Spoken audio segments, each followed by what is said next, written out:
Hello there. You probably have a few questions. What is this? Where are we?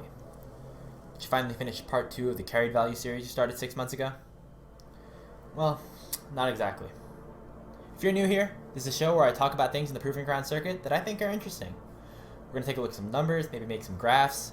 We'll talk about some important things and some not so important things. All that matters is you have some fun along the way. Maybe learn a thing or two. Oh, and we're sponsored by Unified now. Which reminds me.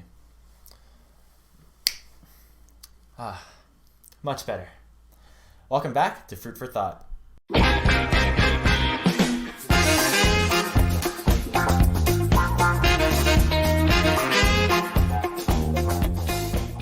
Unified's first Proving Ground Circuit qualifier is about to get underway, with 16 of the best teams Amateur has to offer taken to the Rift to try and start Season 12 off on the right foot. With all the new teams and so many roster announcements, it can be difficult to navigate through all the lineups to figure out who is strong and who we can expect to perform well. Where do we start? In traditional sports, one of the main storylines at the beginning of every season always seems to revolve around the reigning champions. What was it about that team that made them so good? And do they have the potential to do it again? This mindset's a bit less popular here in the Amateur League of Legends space. With short contracts and constant promotions to higher levels of play, roster turnover for PGC orgs is often insanely high, with very few players remaining on a team for more than a split, let alone between off-seasons. With none of the main cores of any semi-pro team from last split sticking together, it seems like there would be very little correlation between who's good now and who was good before. But let's take a look anyway. Before we go any further, we have to define who the reigning champions of semi-pro are. The most obvious answer here is Wildcard, whose main roster won all 3 summer Tier 2 tournaments and finished the highest out of any non-academy team at Proving Grounds. However, another argument can be made for 100 Thieves next. While they didn't perform as well as Wildcard throughout any of the Tier 2 tournaments, they did have 3 of their players promoted up to 100 Thieves Academy mid-season, and with their help, literally won Proving Grounds. Technicalities aside, it's safe to say that both 100 Next and Wildcard sat at the top of the amateur space in their own way this year. Let's see how they did it. At this point, it's important to note that success in semi-pro is defined a little bit differently than at the professional level. While winning tournaments and performing well is obviously important for both the players and the teams, it's also important to develop newer, younger players into academy-level talent. While this is an overarching goal for the entirety of the amateur scene, each team has their own little incentives for developing prospects and getting people promoted.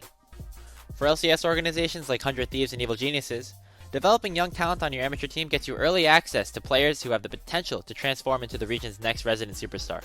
For independent organizations such as Wildcard, getting players into Academy is important economically. The LCS awards development fees to teams who get players promoted into Academy or LCS in the next season. This money can serve as a valuable income source for some of these organizations, who thus make it their goal to promote as many players as possible. So, those are the 2 main goals of an amateur roster. Luckily for teams, these 2 concepts seem to work hand in hand at times. If you have really good, solid players to teach your rookies, they'll get better faster. And if your young players are playing better and better, chances are, you win more. Surrounding new talent with veterans is obviously far from a foreign concept. It's commonplace in Academy, LCS, and even traditional sports. But only a few teams at the top of the amateur sphere have gone for this sort of methodology. Can you guess who they are? Here we have the experience levels of every player on Wildcard Red's 2021 summer roster at the time they were acquired.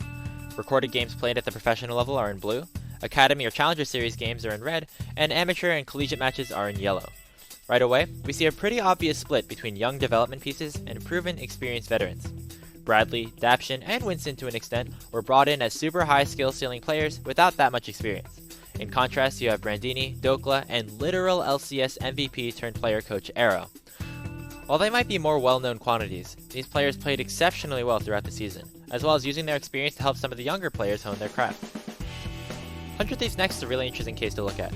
After some disappointing finishes with essentially a 5-rookie lineup in the spring split, 100 Thieves decided to bring in Gamsu, who has had storied careers in both League of Legends and Overwatch. Not only was Gamsu able to help 100 Next dramatically improve their standings throughout the Tier 2s, but many of the younger players also saw immense jumps in their play throughout the summer. At the end of the day, not only did Wildcard and 100 Next find success in the summer Proving Ground circuit, but 7 of their players have found themselves on Academy teams at the start of 2022. I'd call that a mission success. This leads us back to our original question. Are the reigning champs of Amateur ready to run it back in 2022? Even though none of the players on either of these teams are coming back to their respective rosters, it seems like both orgs decided to build in a similar way with the hopes of doing well and getting players promoted. On the side of Wildcard, their top side of Alorum and Griffin are two of the smartest, most storied players in the scene, with over a decade of experience between them at all 3 levels of play. As for young talent, all eyes will be on Minwei, who showed promise as both a weak side and strong side carry in Wildcard's developmental system in 2021. And make sure to watch out for Strumpus and Rhino, 2 players who did very well in Amateur last year and are looking to take that next step to get back into Academy. Like last year, 100 Next roster has considerably less games than Wildcards, but the strategy still remains. The big name here is Insanity, who was Immortals LCS mid laner for the past year and a half. He'll be bringing his experience to a roster full of potential, with amateur superstars Array and Fnatic, a role-swapping sword, and of course, the 15-year-old prodigy General Sniper. Both Wildcard and 100 Thieves Next built rosters that promoted both success and talent development last summer. Going into 2022, these orgs kept to their strategy, forming teams filled with players who could realistically be promoted, and more importantly, can win. The fun's about to begin. Hope you're ready.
Hello, ladies and gentlemen. Welcome back to the Unified Proving Grounds circuit. We are here in day number 4, ready to get right into the action. My name is Travesty. I am joined here with my lovely analyst, Smats.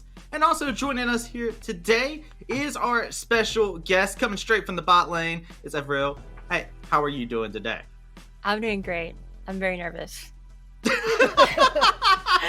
I love that. I love that. Look, we're going to see some games that will definitely calm you down because we got some hot ones here ready for us here. AOE, Winthrop coming at each other. We're going right into Group C, and both these teams have some interesting storylines coming in here. Smash, real quick, if you could, give me a lowdown on Winthrop real quick. So Winthrop is a collegiate team coming into this tournament. They played in last year's games as well. For those of you who only watch the Unified parts for some reason, we saw them have some really good games in the Unified Grand Prix, both times actually, even taking down TSM Academy in those just last year. And they are coming into this one with a different roster. They still have the defending champions of collegiate in jungle and support with Frost Forest and Sir Kenji. They've got some new players around the block as well. Mabud, Ivano, and King Vex all on the roster now. Fresh faces who've been playing with the roster for a little while now, but now taking their first steps into the amateur space here for Proving Grounds. Very exciting team. Definitely look out for jungle and support plays because these two are really, really solid. They won collegiate. Now they're here to try to win some more. Yeah, they're trying to win some more, but they got a huge roadblock, an obstacle in their way. And talking about fresh steps, there was an org that took its fresh steps last year in the name of AOE that was able to come out here and really surprise some people.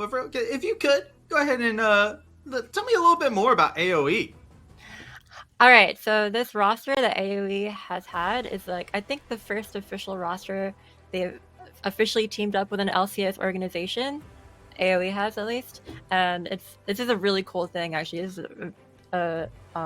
is a really stacked roster in my opinion. I'm really looking at Anime Girl, Winston, and Sochi specifically, just because I have seen them play in solo queue a bunch, especially Winston. I mean, obviously Winston has been to scouting grounds and everything, and he has a pretty extensive career so far. But also Anime Girl is really starting to get his name out there with I mean, just how consistent and well he's playing and how diverse his champion pool is. He really is someone that Winthrop is gonna have to take into account when picking their bans and picks, because he just has a champion ocean. I would agree there. Yeah, I'm right there with you. And I mean, I think a lot of people, if you're coming in here first, a lot of people get glued to the names. They see anime girl and like, yeah, I can cheer on an anime girl. Let's go. Let's do this. But going into it, you talked a little bit about the top lane, and I real quick do want to throw a spotlight back over here as you talked a little bit about anime girl, and standing across from him is a growing player. There's a player across the pond on Winthrop named Mabud, who has been growing up, has climbed up through the ranks very swiftly, and has been a consistent rock every time I have seen this player play. So it's going to be an exciting matchup over into the top lane. Yeah, the big thing I want to highlight here is that in the OQs, both these players, all the players actually, played 5 games, and these two specifically played 5 different champions each time, both of them playing the tanks like Tahm Kench and Ornn, moving over to the bruisers like we saw a Darius game from Anime Girl, and Mabud's playing this Jax, and they've got the AP bruisers as well, like Gwen and Mordekaiser, so some really, really big champion pools, like you said, Avril. I'm super excited for these guys, and it really does make red side all that more powerful, because you can save that counter pick for last pick and have it be really, really impactful. I believe IMT AOE is on red side for the first game, if I'm not mistaken, so that's something that they got to watch out for.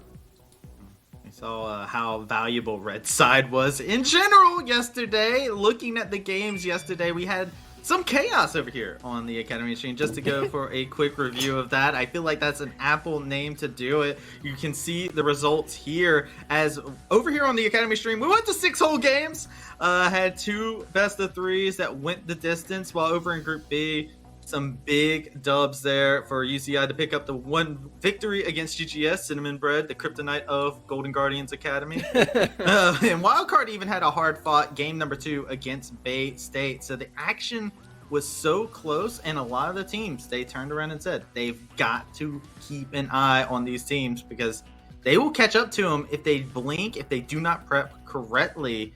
That being said, Bro, I want to go ahead and talk to you real quick, because you bring your skill and expertise from the bot lane into this conversation. We're seeing a different champion pool that actually gets to come out here. We're seeing a little bit more priority onto a Jhin pick here instead of like the Caitlyn Jinx. How do you feel about that, as we've seen such a bot lane centric meta playing around these hyper carries?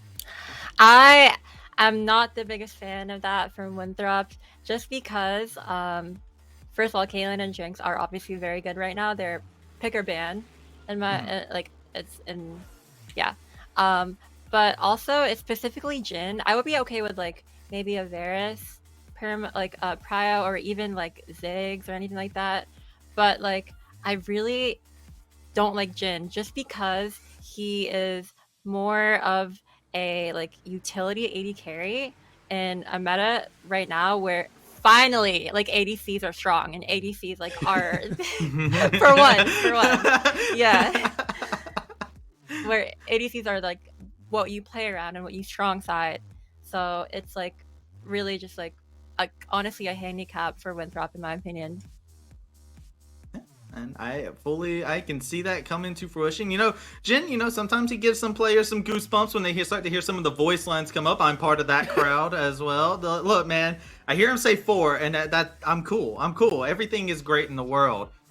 But talking about that as well, the jungle matchup has been a fun one to look at, as we've seen, talking about defying the meta. Smats, we've seen a little bit of defying meta. This is starting to become a trend here for us over here on the Academy game. Yesterday, we had the assassin junglers. This time, looking over at Winthrop, the substitute jungler that they've been playing has been pulling out all sorts of crazy styles. Yeah, Mordio actually has been playing those assassins like you were talking about, like the Kazakhs and well, Karth is not really an assassin, but still very high damage. I think when you have a jungler that is playing this like really big carry style, it makes a bit more sense to go for the Jhin, because you have that utility and you're playing more around the jungle. I definitely agree with Avril that it's not going to give you that carry potential from the bottom lane, but for Mordio, as this guy who has one of the highest kill scores of the entire tournament so far. I think this jungle matchup is going to be really interesting. If, of course, he is playing, of course, because you have to remember that he is substituting in for Frost Forest. He did for the OQs just earlier this week. If Frost Forest is still out, that's something that Immortals AOE have to look at and see, well, maybe Winston's going to have to play a little bit more defense, more utility, so he can deal with this super fast carry style of this Kha'Zix and other champions that Mordio may or may not be throwing into the party here. It's definitely a party. And speaking of a party, we got to go ahead and see what games we have in store for us here today. As you can see, we do get to start it off over here with Immortals AOE versus Winthrop. And after that, we have Dare Gaming taking on Supernova. While over on the Unified stream, there is Evil Genius Prodigies taking on Taco Gaming. And Maryville taking on Dinka. So it's a full night of games here. And a lot of these games are looking very exciting. And personally, I'm really looking forward to it. I want to gather y'all's thoughts on a subject here, because we did have the previous day's graphic. Now we're looking at today's graphic of what games we're going to have. There was a champion that had a lot of priority yesterday, and I want to talk about it real quick. We had a lot of priority on Karma. Oh, do you think this is going to be a trend that we're going to continue seeing throughout Group C and Group D? I mean, Group A and Group B were all about it. You know, I personally have been playing a lot of Karma. If you look at my solo queue, it's my most played right now. I haven't gotten a chance to play it this week, any solo queue, because I've been busy doing these streams. You know, got to get back into Proving Grounds. But I do think Karma's in a pretty good state. So I wouldn't be surprised if she comes back. I know our guest yesterday, Zoo, was really not having it as much for the Karma. He was not super impressed, but Karma is near and dear to my heart, and so I hope that she can pop off some more today. I'd be down. How about you? Is Karma near and dear to your heart in the same breath? Not exactly. I'm not exactly a Karma enjoyer, Ooh. but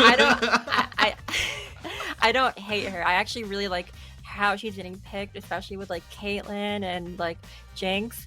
And I think like during the last couple games and like the meta has been like kind of being created like on the spot, but now it's kind of being concreted, and we're seeing like champions more prominently picked, and like people know like what is good and bad now, because like it is a new patch and people are still getting used to it. Yeah, we've got a lot of new stuff going on, you know, all the new items and everything. It's really crazy. You know, it does hurt my heart to hear that you don't like Karma as much. I think I may have lost my chances to play some duo queue, but you know, that's okay. I got some other champions, you know. It's all right. Are you selling yourself your spats? Is that what's happening?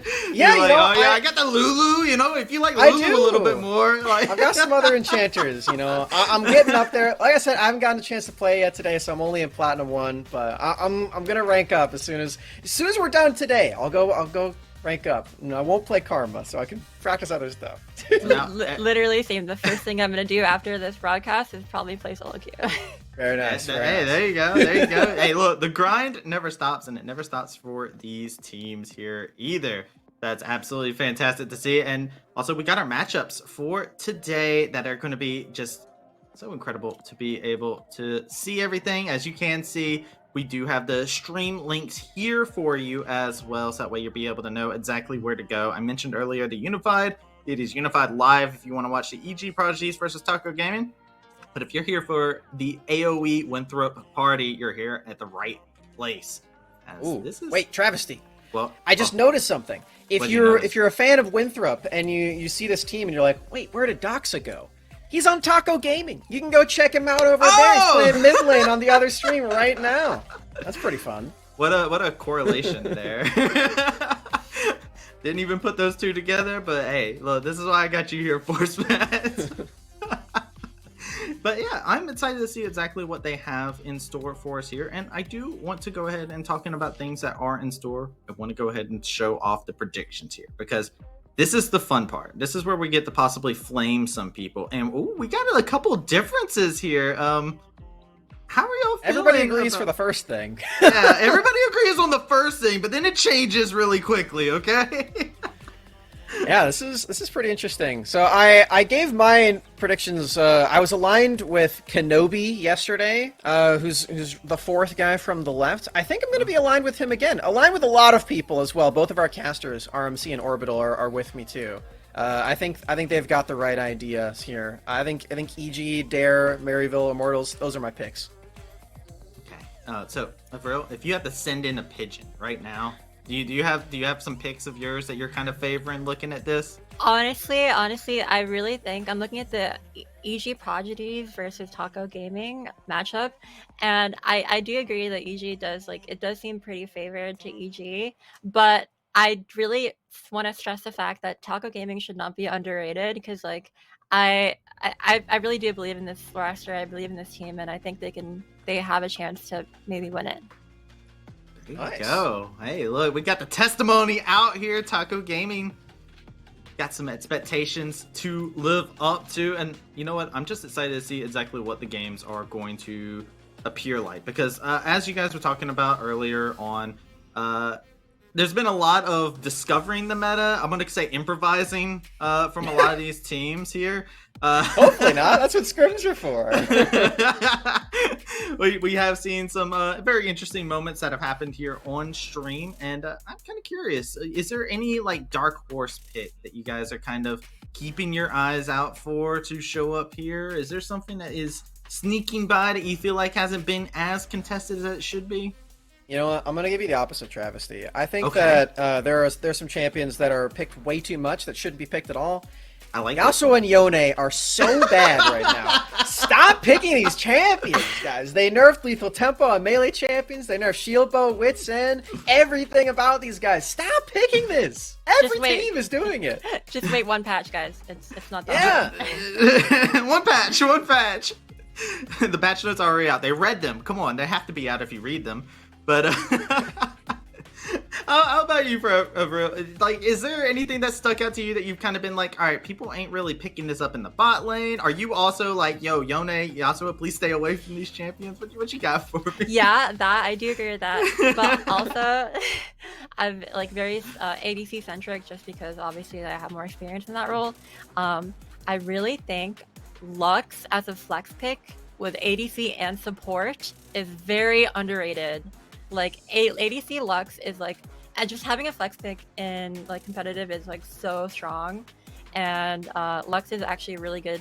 She has really good wave clear. She has good poke. She has good pick potential. Very underrated. I climbed a challenger with that champion last season, and and also Karthus ADC specifically against Caitlyn is really good, because there are really like there are not that many like ADCs that like can really match Caitlyn, and you know how Caitlyn is like very strong right now and picked all the time. Karthus like is one of the champions I think can like decently match Caitlyn and have an impact on the game as much as like Caitlyn would have. I like this because my highest play rate champion was Karthus bot lane last season, so this is very validating me right now. This is my time. I can climb up to whatever. The sky is the limit for me now. Requiem, you guys better watch out. I'm going to be making that war song come through.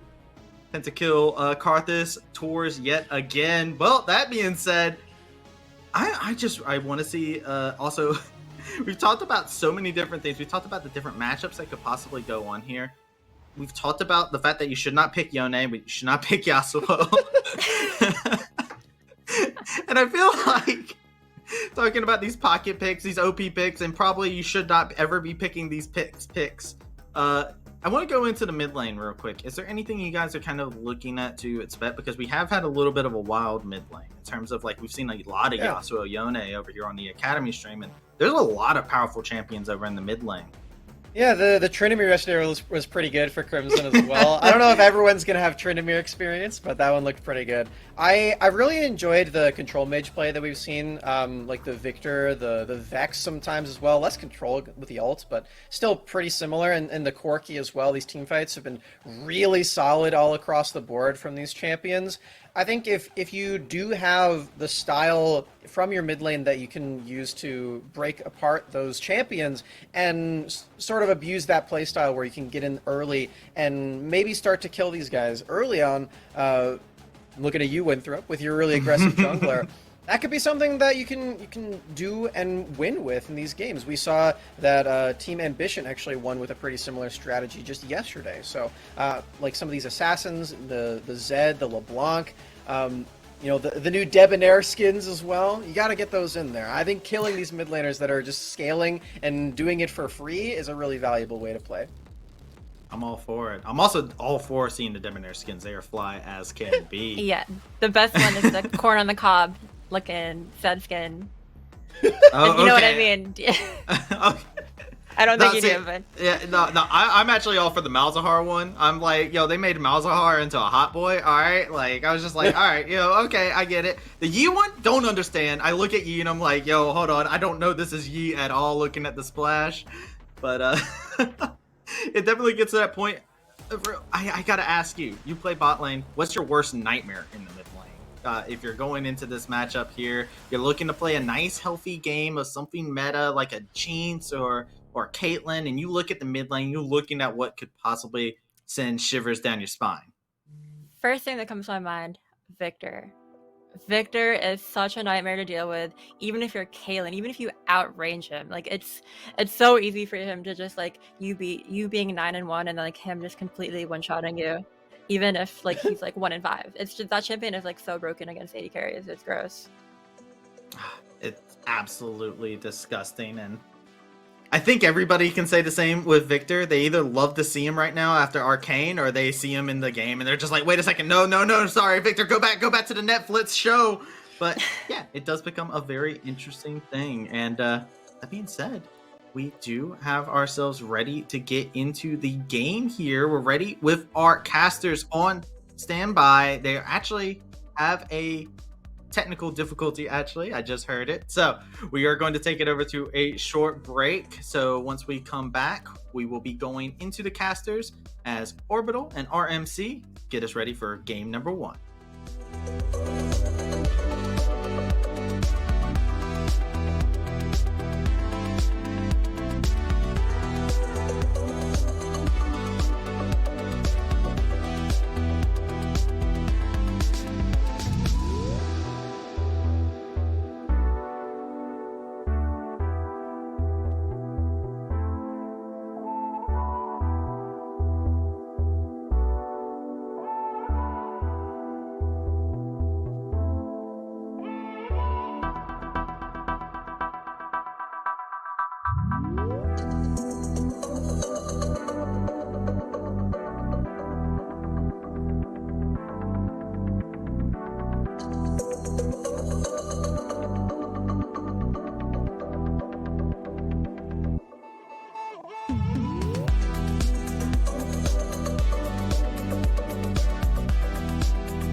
Alrighty, here we go. It is not the analyst desk, it is the casters. Thank you so much for tuning in. Of course, my name is Orbital. With me is the best minion caster to ever grace the Rift. It is the random minion caster. So, RMC, how you doing today? Doing good, Orbital, and you say I'm the best one to grace the Rift. I'll say I'm the only one to escape the Rift and get here onto the casting death. And I am so happy that I'm out of the Rift, because when I'm looking at these two teams, Immortals AOE versus Winthrop, you heard it on the analyst desk, right? LCS affiliated team versus the CLOL 2021 champions here, Orbital. There's, well, I don't want to say a lot on the line because it's double elimination, but there's a lot of pride on the line between these two teams. Yeah, and I mean, after day number 1, where we had some of the closer matchups, I mean, straight up, the top seeds so far in this entire, qualifiers right now, not to say they look bad, it's just everyone's a little bit closer maybe than we were expecting, or maybe coming out with a bit more fire. And considering that Immortals AOE are currently the 3rd seed, do you feel like that can happen here as well? I mean, you have a little bit of insider information about how they're thinking, right? Well, I mean, if we look back to yesterday, right? 100 Thieves Knicks dropping a game to Team Ambition. We saw the same with Golden Guardians Academy dropping a game to UCI Esports. It looks like we have a bit of a trend going here. LCS affiliated teams showing some vulnerabilities here. And today, in our first game, Immortals AOE, newly partnered organization, and Winthrop going to put that name to the test. Immortals, can they, will they bleed? Yeah, and so let's go ahead, and as you can see there on your screen, we do have the other matchups going on right now. I believe Group D is starting up over on the Unified live stream as well, so tuning into both is always a very, very great thing, because these teams have been immaculate throughout the open Swiss bracket as well as now, so that's very, very fun to take a look at. But let's start breaking it down a little bit, because we heard a lot about what the desk had to say about some of these champions, but we didn't get a touch on as much maybe around that top lane as much, or even the jungle rotations, which you actually had pegged as the 2 lane matchups between these teams that would probably hold the most influence here in this series. For sure. You heard it on the AG, talking about Anime Girl and Mabud. Let's start in the top lane. Both of these players, strong laners, new talent as well. Anime Girl very rapidly becoming one of my favorite top laners here in the amateur scene. I knew Anime Girl as a carry player back on Striking Vipers on Wildcard Gaming, and now they're expanding out towards the tanks, right? We said 5 separate unique champions: Gwen, Tahm Kench, Ornn, Darius, Gragas. 3 out of 5 of those champions are tanks, and it's showing a width, a breadth of champion pool, of flexibility here, which you love to see. On the other side, Mabud, same thing. We've seen him before on Dare Black, on Wichita Wolves here, really shot up this year, and absolutely love to see it. I think Mabud being slept on a little bit. And when we talk about champion picks, one of the ones that we didn't touch too much on the analyst desk was Gangplank.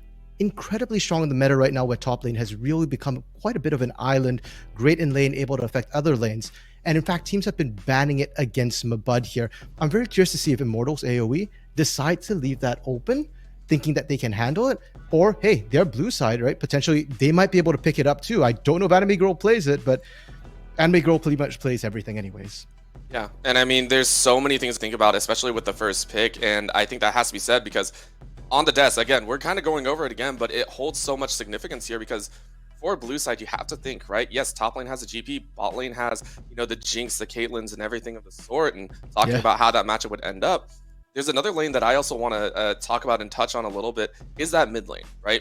And the reason for that is it almost feels like this could be where we see one of the larger disparities between all the lanes here. This is Shochi versus Ivano here. And I mean, Ivano, little bit hit or miss, I think is the best way to put it. It's called into question, but has the ability to possibly prove himself.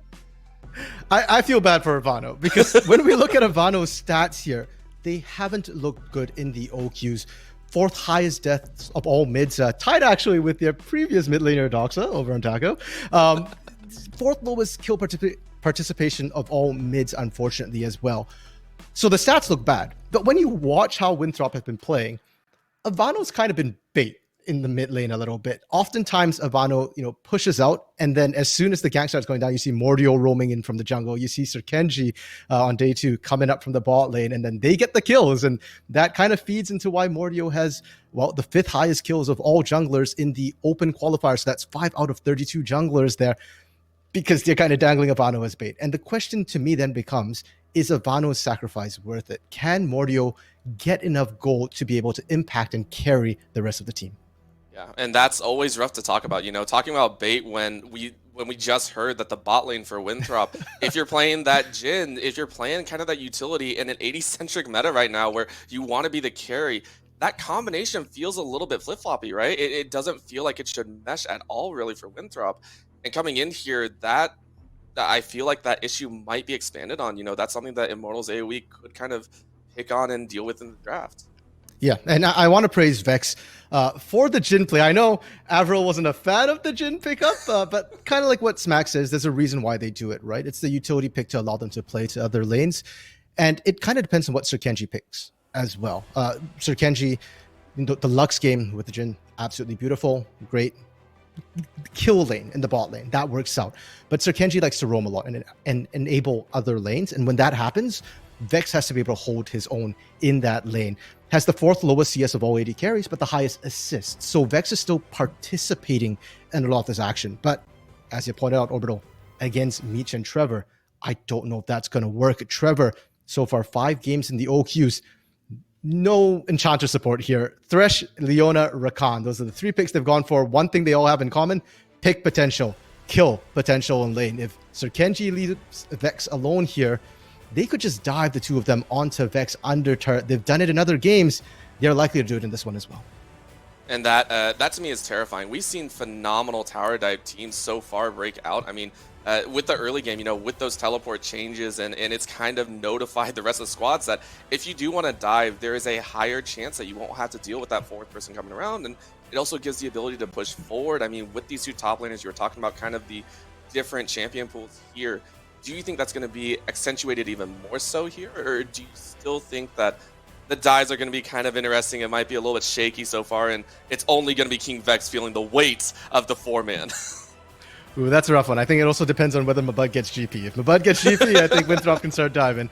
But if not here, I really think Winthrop is going to be on the back foot for the most part in laning. And it goes back to that jungle matchup that we talked a little bit about earlier, right? Orbital, if Mordio gets enough kills, then yes, the dives go through. But when I'm looking across to the other side, IMT AOE's jungler. Yesterday, teams were picking up wins against the LCS affiliated teams by invading their jungle, punishing. And we saw them getting caught a little bit back on the back foot there. Iconic and Fnatic maybe not expecting it as much. Winston, whole different beast.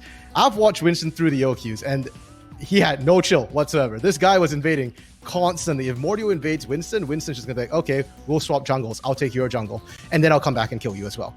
And for Winston, very nice aggression, good to see, but it can backfire at times as well. We've seen games, I believe it was against Team Ambition, actually in the OQs, where Winston was level 1 when Anticipation was level 4. So if there is somewhere you want to punish, I kind of want to see Mordio actually have measured aggression here, try and track Winston, maybe try and bully out Winston a little bit if you have that stronger early levels, because if not, Mordio himself might be so stifled by the aggression from Winston that he doesn't get a chance to carry. Yeah, and if that does happen, if this turns from, hey, bot lane was a big idea, top lane all on its own, or mid lane, if it turns into this jungle fight of, oh, you invaded me, then I'm going to invade you, which team do you feel is going to come out on top with that? I mean, of course, the top end mids have to try and rotate, or, the lane try and have to help.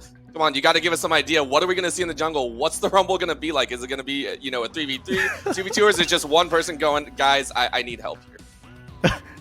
Orbital, the reason why you see me Winston here is because it really depends on draft, right? We don't know what draft is coming out here. My gut feeling says IMT AOE, simply because they are a team that likes to fight, that at least on paper look mechanically really strong. Give credit to the LCS organizations here. When they affiliate with amateur teams, they pick teams with big names, with strong players here, and often with that sort of talent in a level 1 sort of skirmish.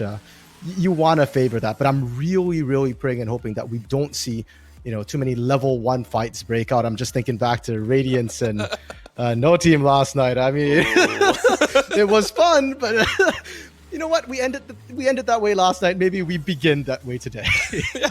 Listen, it's fun, right? And I think that's something else here that we got to talk about is this is the time for people to kind of prove themselves. If you want to go for level 1, if you want to send it, by all means do it. But you got to make it look good, right? You got to make it look flashy. True. You got to make it look crazy. Like, meet in the river. Don't meet in a bush. Come on. Meet in the river. No bushes allowed. Just run straight at each other and wipe. I like, that is...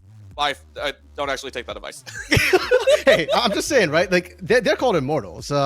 Ever saw 300? you want to fight them in a choke point, right? That's how this works. Spartans be able to hold them off.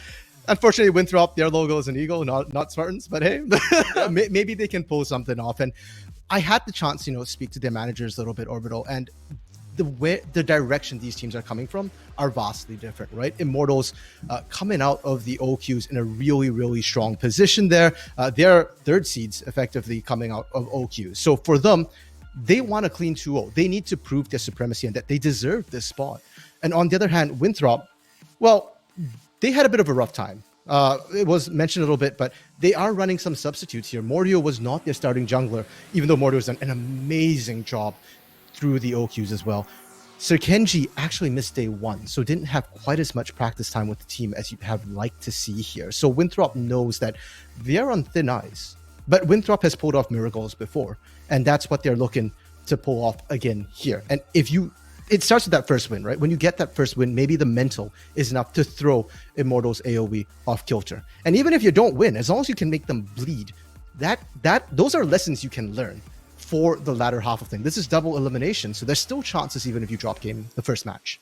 Yeah, and talking about double elimination, let's also talk about this as looking at the groups overall, because that's something that I think we don't get to do too often, and especially as we wait for teams to kind of get ready, prep for this first match. I want to touch on this group, and you had dubbed it so much as the group of life. This is a group that there are so many options here to kind of go with, and obviously Immortals sitting at the top, third seed. That's how we have pretty much all of these top seeded teams. They feel like they should be the first one out. Now let's talk about the second one. The rest of the groups here, I believe, is Winthrop, we have Dare, and of course we have Supernova. Of those three, where are you kind of looking at to be that second seed coming in here? Or do you think anyone is going to challenge Immortals AOE? Like, is that an option here? Is that a real factor? Yes, Sobra. I love that you opened it back up and brought IMT AOE back down to earth here. Because Group C is a very interesting group. If you actually look at it, Group C and Group D are the harder groups. There are 2 teams which are 4-1 coming into those groups there. So on paper, it should be tougher. But Group C is called the Group of Life because the teams really do think they all have a shot to get out of this group here. IMT AOE, yes. Everybody recognizes that they're the strongest team in this group. But let's not forget that Shochi, as well as Anime Girl, are a little bit newer to the amateur scene, especially at the PG level here, right? So teams are thinking, okay, IMT AOE, you're looking good, but we have a chance to beat you. The option, the possibility is there. And as you said, between Supernova, Dare, as well as Winthrop here, let's look at their pedigree. Winthrop, CLOL champions. They're a collegiate champion. They know how to win. Supernova, dubbed last year by Cubby, is the heart of amateur. Yes, the roster is completely different, but Supernova has been churning out high-level amateur players year after year after year. A lot of times when they first start, they don't necessarily look the strongest, but by the end of the season, a lot of them do get picked up by LCS affiliates. There are some who have made it all the way up to LCS as well. Dare Gaming, that's the new name. That's the hot name. If you followed the OQs, you'd know about Dare Gaming. 20th seed going into the OQs here, came out 4-1. And not just 4-1, it wasn't an easy path. They played 7th seed Radiance, who we saw last night.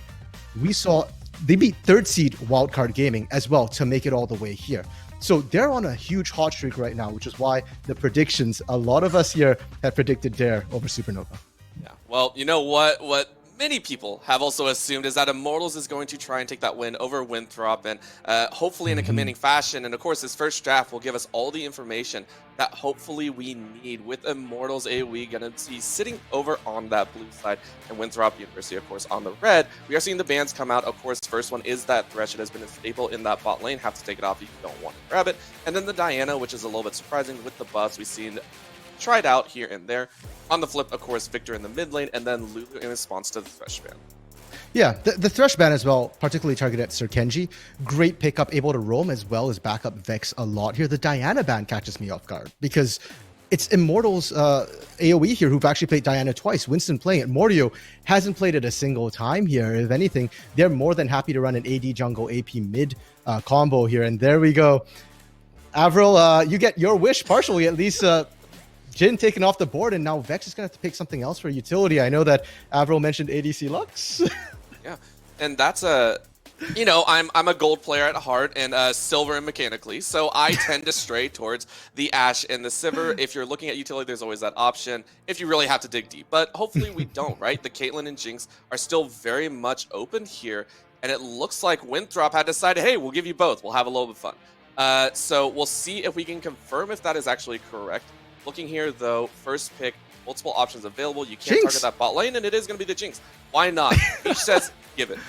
Yeah, Beach has played Jinx 3 times, and she's probably the most powerful AD carry in the game right now. I know multiple teams have said they're willing to give up Caitlyn to get Jinx, and this is different because now Vex has picked up the Jinx here, and perhaps the Caitlyn, pardon me here, and Caitlyn actually changes the way your team wants to run. When you pick a Caitlyn, you want to apply pressure into that bot lane really, really hard, and that's why we're seeing a lot of Lux paired with it, Lulu paired with it, Karma paired with it, a lot of poke damage, shove, and then constant juggle pressure here. No Lux picked up just quite yet. They're hovering the Gragas. Ah, there we go. That makes sense. That is probably the strongest early game bot lane right now. Yeah. It's standard, right? It was talked about on the desk, the reign of the enchanters or sorcerers possibly coming back. So now it's going to be full on shove on the bot side. Winthrop saying, hey, we know the Jinx can get strong. We want to shut it down in this core. We will not allow you to see us as much. This also kind of signals to me that the Kenji is not roaming around, like you said. For Immortals AOE, they have their options. Looks like it is going to be targeted towards the jungle. Say, hey, now we have to take an engage to get close to that Caitlyn and Luxin. Honestly, Xin Zhao brings some of the best if you can land the skill shots. Yeah, and with the ultimate from Xin Zhao as well, you're able to sort of deny some of that range advantage that Caitlyn brings in team fights. It is also sort of I don't want to say Winston specially plays so many different champions, but it is a very strong pickup for him that will let him invade and duel Mordio. We talked so much about the jungle matchup there, and now Mordio has to be careful if you're picking, the likes of a Karthus into this, a Viego into this, a Nocturne into this. You're gonna get punished. And meanwhile, support for Trevor. I was worried about the Yuumi for a second. Yuumi has made its international debut or appearance, not say debut last year, but yeah, I don't like it. I think Karma's a much stronger pickup here. It gives you the speed buff as well to look for that engage you're talking about. Yeah, I like it. I like the setup so far, and it looks like we are going to have a little bit of an off-center pick phase here. The Vex picking up for Ivano actually blind pick in that mid lane. I have some questions. But we'll leave it for the teams to answer at the end here. Lanes locked in for both in terms of 2 of 3. Ideas here for bans. It looks like Winthrop are aiming towards that mid. Yeah. You know what? I like the Vex pickup here. I'm shaking my head because now we've got Vex the champion and Vex the player. We're going to have fun with that in the game here, Orbital. But yeah. R3 Vex, it's a safe pickup, and then you can ban away some of the champions you don't want to have to deal with. The Syndra, who's going to be able to match you in lane, get that perma shove as well. Twisted Fate, similar pattern, and they're looking to now pick up their jungler and their top laner. I'm assuming they're going to hold top here for Mabud, and maybe we get that isolated 1v1. Whereas Immortals AOE, they're looking to pick up both their solo lanes here. They know the mid, but they've got a blind pick at the top. Yeah, and that looks like it is going to be Mordio's specialty. The Kazakhs coming out here. It'll be a heavily contested in terms of the jungle pressure, I would say. Kazakhs is definitely one that is a ride or die champion. It's a bug that can either become crazy or get squashed in the first couple of minutes. Looking at Immortals AOE, though, they have a lot of opportunities to answer here. They can answer, I believe, in that mid lane. It is going to be that blind pick. Ornn, man, I almost lost that name. He is going to be anviling out a couple items for his teammates. Yeah, and I love the Ornn pickup here. Not because I love Anime Girl on tanks, but more because it's a deny away from Winthrop as well. Ornn right now probably the premier tank in the top lane. You look at how squishy Winthrop's lineup is here, and you take away that tank and you pick a perfect engage source for yourself. Shochi, okay, Orianna, again, very nice, safe pick, and Immortals AOE. They've drafted themselves a beautiful front-to-back composition here. There's lots of protection for their back line, and it's very stable. So that means it's up to Winthrop to try and make things happen. They've got the aggressive bot lane. They've got the aggressive jungle. How do they want to round this up? I'd like to see a tank for stability, but if you're a lower-seeded team trying to pull an upset win, sometimes you go a bit wild and you pick something a little bit dangerous. Is it going to be it? The Buds Darius? I haven't seen this in like a year and a half, and this is only the third player to play Darius. They're talking about it. Anime Girl played Darius into GGA. I think Barrick was the other top laner to have played a Darius, and Mabud is now the third top laner in this qualifier to actually pick up a Darius. And it looks like it's also going to be the telltale win lane, win game, Darius. That is a Ghost coming out here, which I am so excited for. This is looking very, very spicy already. You said it, right? Winthrop coming in here has to pick something up. They cannot, if they play standard, it will make it a lot harder. Go for something crazy. It's game 1. This is your safety net game. It is going to be the Darius. This means that there's pretty much kill lane pressure in every single one of these for Winthrop. Now, before we get into what these compositions will want to do, I do want to give a little bit of an update of the drafting situation. Back in draft ban phase 1, we did see Winthrop miss a ban. From our understanding, that is intentional. That was Winthrop not banning a third champion. As such, in the graphics coming up here, we will have a Viego because no one likes Viego. Viego's not in the game. So that is what you actually see there. It is not a Viego ban. It is just an empty slot. So Winthrop feeling a little bit frisky here, not only opening up an extra pick option, but saying we'll take the spicy picks as well. Oh, bro, your solo queue tendencies are showing there. The Viego hate coming through strong. Listen, I'm a mid laner. Like I don't enjoy that champion coming to mid. I think we might see Viego yet in this series here. Both the junglers play it, but let's go back to this draft here, bro.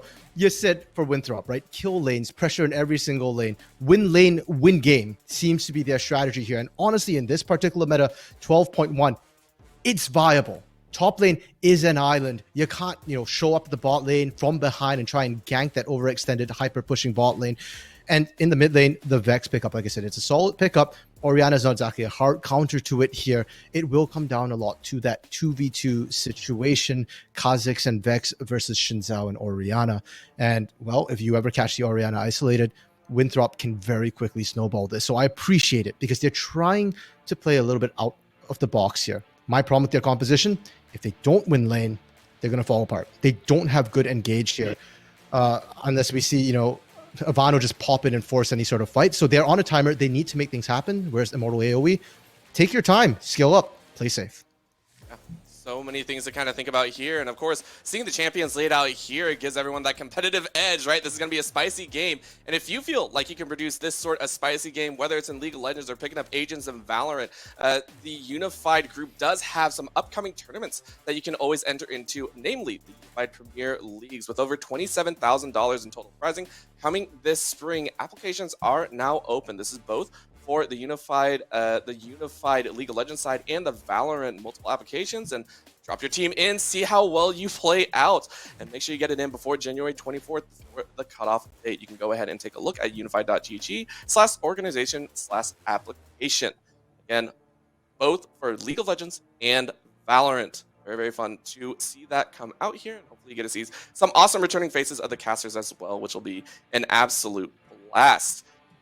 Yeah, so we are going to go ahead, and I believe we're getting pretty close into getting the game, but you know what? We talked overall about the champions. We talked about, some of the craziness coming out here, and now I want to kind of focus down a little bit. We know the overarching theme, win lane, win game for Winthrop. Where does that start? Where is that going to all kick off here? If you had to pick a lane, RMC. Well, bro, pick your poison. Side lanes, either of them, it works, right? Like, you've got the Caitlyn Lux super combo in the bot lane coming through there. It's the strongest, most oppressive lane right now. That's definitely one place you can look. Not to mention it's great setup for the Kha'Zix. Lots of squishy targets there for an assassin. Personally, I'm looking top, but I'm biased. I like Mabud. I love Anime Girl. I love both these top laners here. And even though, anything that involves an Orin, usually kind of like, I'm yawning. It's not fun. But Ornn can burst people down, and Anime Girl not going to play a passive Ornn. That much I'm sure of here. When you're running it into Mabud as well, I want to see if Anime Girl has the patience here to be able to play that out. If you try and rush head on and you start dying once, dying twice, that lane's done. It's over. Mabud takes over. And while Mabud hasn't played Darius recently, I have memories of him playing it in, lower level league. And he can absolutely take over a game. He can warp the game in. And it's not just by split pushing either. He's got great situational awareness and ability to flank around, especially if he's running Ghost Flash as well. If he finds the way into your backline, the blender's on, your AD carry's dead. maybe not Tryndamere levels of Blender, but Blender nonetheless. Top lane going to be our lane to kind of watch here and keep eyes on how it turns out, especially for Winthrop University trying to prove themselves here, bring back some of that winning spirit and be able to take down Immortals AOE and show that, again, top seeds might not be as strong as we think. We will go to a very short break to ensure that we have a top quality broadcast right here on the Academy stream. So don't go anywhere. We'll be right back with the unified brain farting right there. Unfortunately, qualifiers matches here in Group C. Don't go anywhere.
And welcome back. Of course, the timer did lie on there. It said 1.5 minutes, but we said the game has to start now. Coming in for our first game of Group C here at this qualifiers. We are excited to bring it to you here. Of course, it is Immortals AOE versus Winthrop University. So, as you can see, the champions charging out onto the Rift.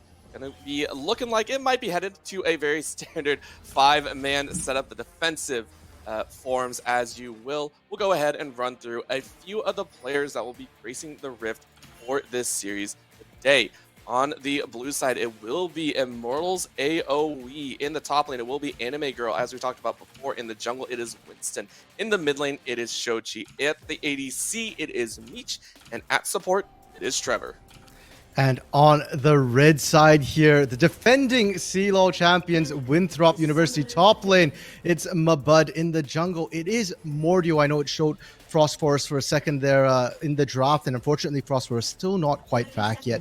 In the mid lane, it is Avano. In the AD carry position, Vex. And in support, it will be Kenji. For clarification purposes, we have two Vexes on the map. When we say Vex, we mean Caitlyn. We mean the player Vex. If we're going to talk about Vex a champion, we will refer to Ivano. If we mess it up, please don't clip it. So just for those wondering, Ivano is Vex and Vex is Caitlyn. Caitlyn is not... No, I don't know. I'm not even going to go into that. Anyways, my eyes immediately drawn after we have introduced the players. Something that I really wanted to talk about that I don't think we saw in the transition beforehand. My bud, I'm slightly heartbroken. It's a teleport Darius. There is no ghost here to be played with. Oh, he changed it. He toyed with us. It showed the ghost in the draft, and this does change things quite a bit, unfortunately. It's not going to be quite as lane dominant. I mean, Darius is still an absolute nasty thing, but in the bot side, Kenji already has the flash. Yeah, that is not enjoyable, and that actually came from just a straight-up bushwalkie. This is something that you don't usually expect to see from Enchanter supports. I mean, we've seen a lot of those bush wards so far in the early game trying to stop the early aggression, but I loved what IMA did there. They put the ward in, but they didn't hide in the bush. They hit around the bush instead. So when Kenji's ward came down, Vex's ward came down, they didn't actually see anybody there. It's a good bit of damage to try and trade because every little bit helps when you're in these sort of Enchanter poke heavy lanes. It's going to be fun to see how that flash interaction is going to influence the rest of it, because keep in mind, even though the trade went a little bit worse for Kenji, Meech and Trevor actually don't have a heal to work with. Meech actually ran the cleanse, meaning that any poke that comes from the Lux and Caitlyn will actually stick fairly well in the gym. Yeah, and it's going to rely a lot on Trevor being able to shield at the appropriate times for them to win the lane, but I like the cleanse here. You know, it's not a bad idea. Later on, the way Winthrop is going to work towards the mid-late games is a lot about pick, getting catches here, being able to land those light bindings from Kenji, and having the cleanse is going to be much more important. You can afford to lose a couple of deaths if need be as a Jinx. It's not ideal, but it's not the end of the world. Instead, I'm watching the junglers a little bit here, although Mordio, Winston both started top side. They're pathing down fairly quickly here, and it looks like Mordio skipping camps to try and cheese the bot side. We've touched on how squishy the Jinx, the Karma, potentially can be. It almost feels like they're not even looking to jump the bot lane, but instead kind of predicting Winston will be. But in mid lane is actually where everything is. Remember, no ignites here, so it's really just auto attacks going back and forth. They're playing with so little HP, and they have run out of potions at level 3 and 4, by the way. There is no corrupting, and they're going to go for another couple autos, but no, they're going to chase. That's going to be a flash. Here is enough 100 HP difference. Ivano is going to get first blood. Oh, bro, no lie. When we were watching that, I was watching the mini-map and watching Mordio come up. No matter what happened there, Winthrop was going to get a kill one way or another. But being able to turn that around, that's huge for Ivano. Ivano has been struggling in lane during the OQs, and Shochi's mechanics are nuts. So getting that early win, that's a huge mental advantage. Yeah, I think this is going to potentially be something that we have to watch if that continues onwards, if this trend continues of these mid laners training so heavily on, I feel like champions that normally you don't see trade until level 6. They're going at it like cats and dogs, and it's so phenomenal to watch. They actually mirror the buys as well. Doran's rings coming out here for both of them, and only the difference is going to be a Sapphire plus boots for Ivano, utilizing that first blood gold. Those boots might be key here. It's going to give Ivano the priority in terms of moving forward and backwards here. You can go and poke, get away, and Shochi has to be careful. If Shochi goes low, Ivano is going to be able to push in. Ivano with the level lead as well, going to have way more kill pressure. And once Ivano substantially wins this lane, I want to see Winthrop start going for these objectives with the Kazakhs, with the Ivano advantage here. They should be able to start winning 2v2 skirmishes quite easily. For the record, I just heard I heard RMC almost saved Vex, immediately corrected it. So that is one that you would like to clip, just saying. No, we are taking a look here though. Sochi, even though he did lose that fight, is still willing to push up fairly heavily, right? You can see the warding coming out here. Pink ward on the bot side, regular ward on the top, but top lane, we're actually seeing, no, that's kills on the bot side. Ridiculous set of kills top lane. Winthrop get another, and out of nowhere, we didn't even see all of them. We saw 1 of 3 as mid lane Ivano got another kill, and in the bottom lane, Vex, with the help of Kenji, able to pick up Jinx. If we ever needed proof that The cameraman's the top laner. We just had it, man. Kills in every single lane we're watching top. You know what? I'm fine with that. I said I wanted to watch Mabud and Anime Girl, but that's huge for Winthrop there. Kills across the board. They're really playing to their strength, and this is what they need to do. They need to amass their leads. 1.5k? Nice, but not quite enough just yet. I need to see that 1 or 2 more times. That said, the kills mid and top, that gives them all the priority they need for Herald in 2 minutes time when it spawns. Crazy action here in the early stages, and I feel like it can only ramp up even further. Like you said, these global objectives will start coming up here. Of course, the Ocean Dragon, first dragon of the game. No one has warded it. No one has even touched that side. So it seems like it, like you said, it will be that top side. Scuttle also appearing on the top side of the map, so the junglers will have a little something to test out, namely Winston. Maybe looking to get a little bit of an advantage to start getting into these lanes and helping out his teammates.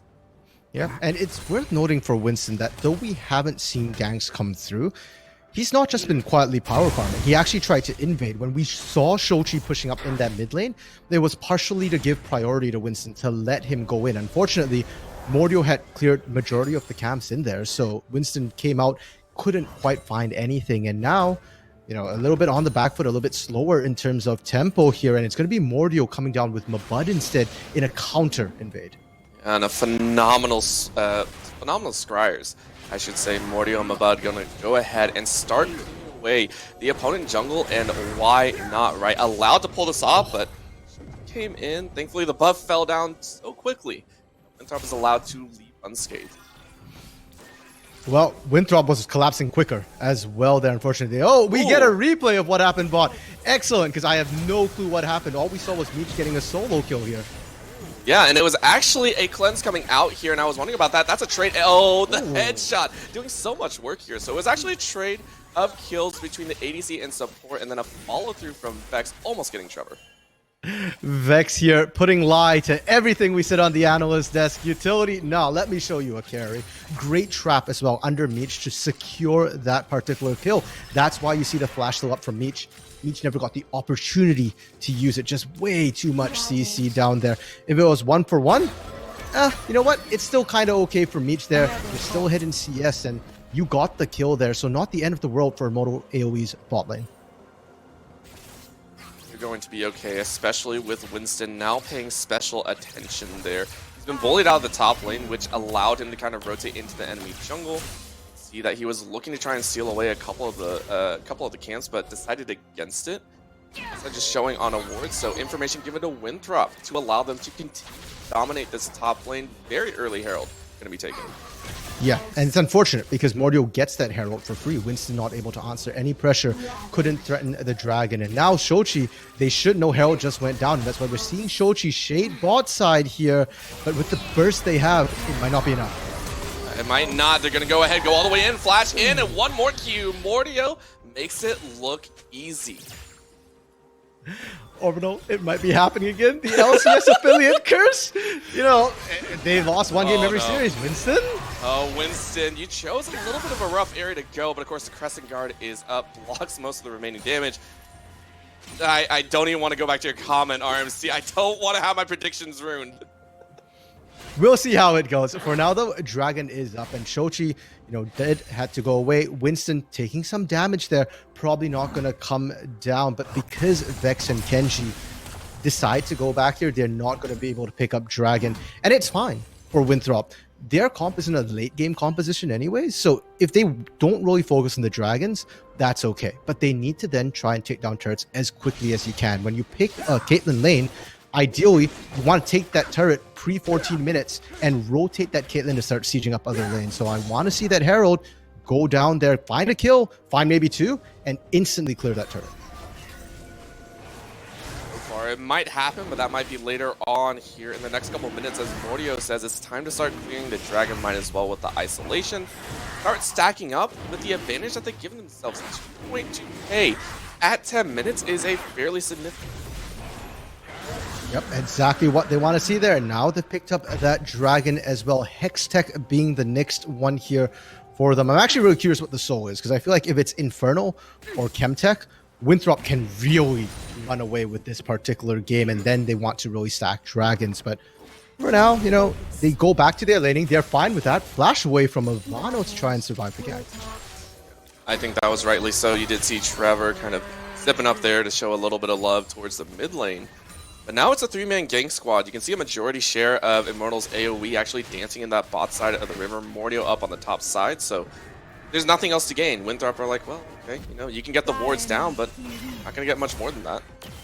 Yeah, they're not losing anything for this whatsoever here. But interestingly enough, they're rotating everybody to the mid lane. I called for bot side early turret, but with the chip damage here, are they looking for mid instead? Mordio wrapping around on a really deep invade here. Winthrop has got to kind of sense that they've been spotted out with that, right? Like, no way to really dive it, but instead Mordio said, hey, what? You know what? We haven't even touched on top lane. Gonna drop the Herald. No, they're trying to use this to force a dive. Oh, they want to, but Anime Girl is able to stay out on the edge again. No real damage down, so they only take the plates. That's going to be 3 plates in total for the top side, but Bud says thank you for the extra gold. Okay, I'm a little bit surprised by that series of plays there. It felt a little bit forced, a little bit messed up, but you know what? They get the plates. It's on the Bud, solo lane fine. Kenji? Oh, that's going to be a flash out of the Lux, but you know what? You can't flash extra damage. Now Vex is going to be dove under, walks right onto the traps of Vano here to try and help out, but it's only a Vex against 4. This dive is going to hurt, but no, Mordio says, hey, I'm going to dance out 3. Could have been messy, but Mordio might be the unfortunate sacrifice here. Jumps off the far end, breaks the tether, does get sapped. For that kill, Kenji is the only one to fall here. Really well set up play there from Immortals AOE, and a lot of that comes from that top side Herald drop that we saw, right? They know Mordio's up there, and you could see the moment that showed, they just pile into the bot lane. They have the numbers advantage, and Vex and Kenji are incredibly squishy right now. That was flash and exhaust blown from Kenji to try and stay alive. All skill shots landed as well. Just wasn't enough, and Immortals AOE, they're showing their resilience. We said they just need to survive. Quite well here, and Ivano just giving a little bit of grief over to Shochi. Shochi just wants to recall and go spend the gold. You know, the 102 CS that's been built up there in the mid lane. I think that's well, now it's gone. Never mind. Shochi though, definitely going towards a little bit more utility build there. You can see the Boots of Lucidity already. Yeah, and that's perfectly fine as the Orianna there. More shockwaves is just as good as a heavier shockwave. You've got more than enough damage with Meech, especially as the game ramps on. But Orbital, interesting to note, every lane has stabilized for Immortals AOE. You can see from total gold there that Ivano might be winning gold, but you know what? Like, that's off kills, that's off assists. The only person who still maintains the CS lead is Mabud Shochi. Shochi is going to pull that shockwave. Hey, it's the Lucidity Boots coming into play here. Flash out with the shockwave, and Mordio just goes, okay, I pulled just about everything out that I could. Yeah, and Winthrop can continue to pick on this. I was just going to point out, you know, Mabud has his own lead. They don't need to cap that top lane whatsoever anymore. 30 CS leads, about what you'd expect at the 40-minute mark here from Ornn into Darius. And so, Mordio, you've got squishy targets to look at. Shochi's never going to feel comfortable in this lane now because they're going to constantly send more and more people to punish this Orianna. The weakest link currently in the game for Immortals AOE, so why not, right? They have found a few opportunities, but Trevor trying to lay down a couple wards. Was able to find a single pink, but right, don't want to push too much further. And cleared out quickly. No, Morio's going to try and bait with it. Yeah, I love that pink ward and the fact they didn't clear it. They also have control over the Herald. Shochi? Oh, and there's no flash. There is nothing available. Sidestep! Flash Is it enough? Q, but Mordio's actually going to fall, so you know what? Shochi's going to go cool. I'll take it. Now Ivano is not going to enjoy what happens next. It's going to be a root laser from far away, only 4 collateral damage, and Trevor able to secure a second kill in this game. But at what cost here, Orbital? They do manage to find the kill, but you're right, it's on Trevor. The support, not ideal, and Anime Girl had to sack the top lane turret. Kills are good, they're fine, but that top lane gets a little bit risky here. The longer the lane, the rougher it is going to be for Anime Girl to try and play it. Winston's like, listen, Gromp's mine. Stop trying to take it from me, please. But guess what? It's Oh, past 14 14? minutes. But Bud, with 159 CS, says 80 C in 2022. Lol. Ace in the hole is gonna take it.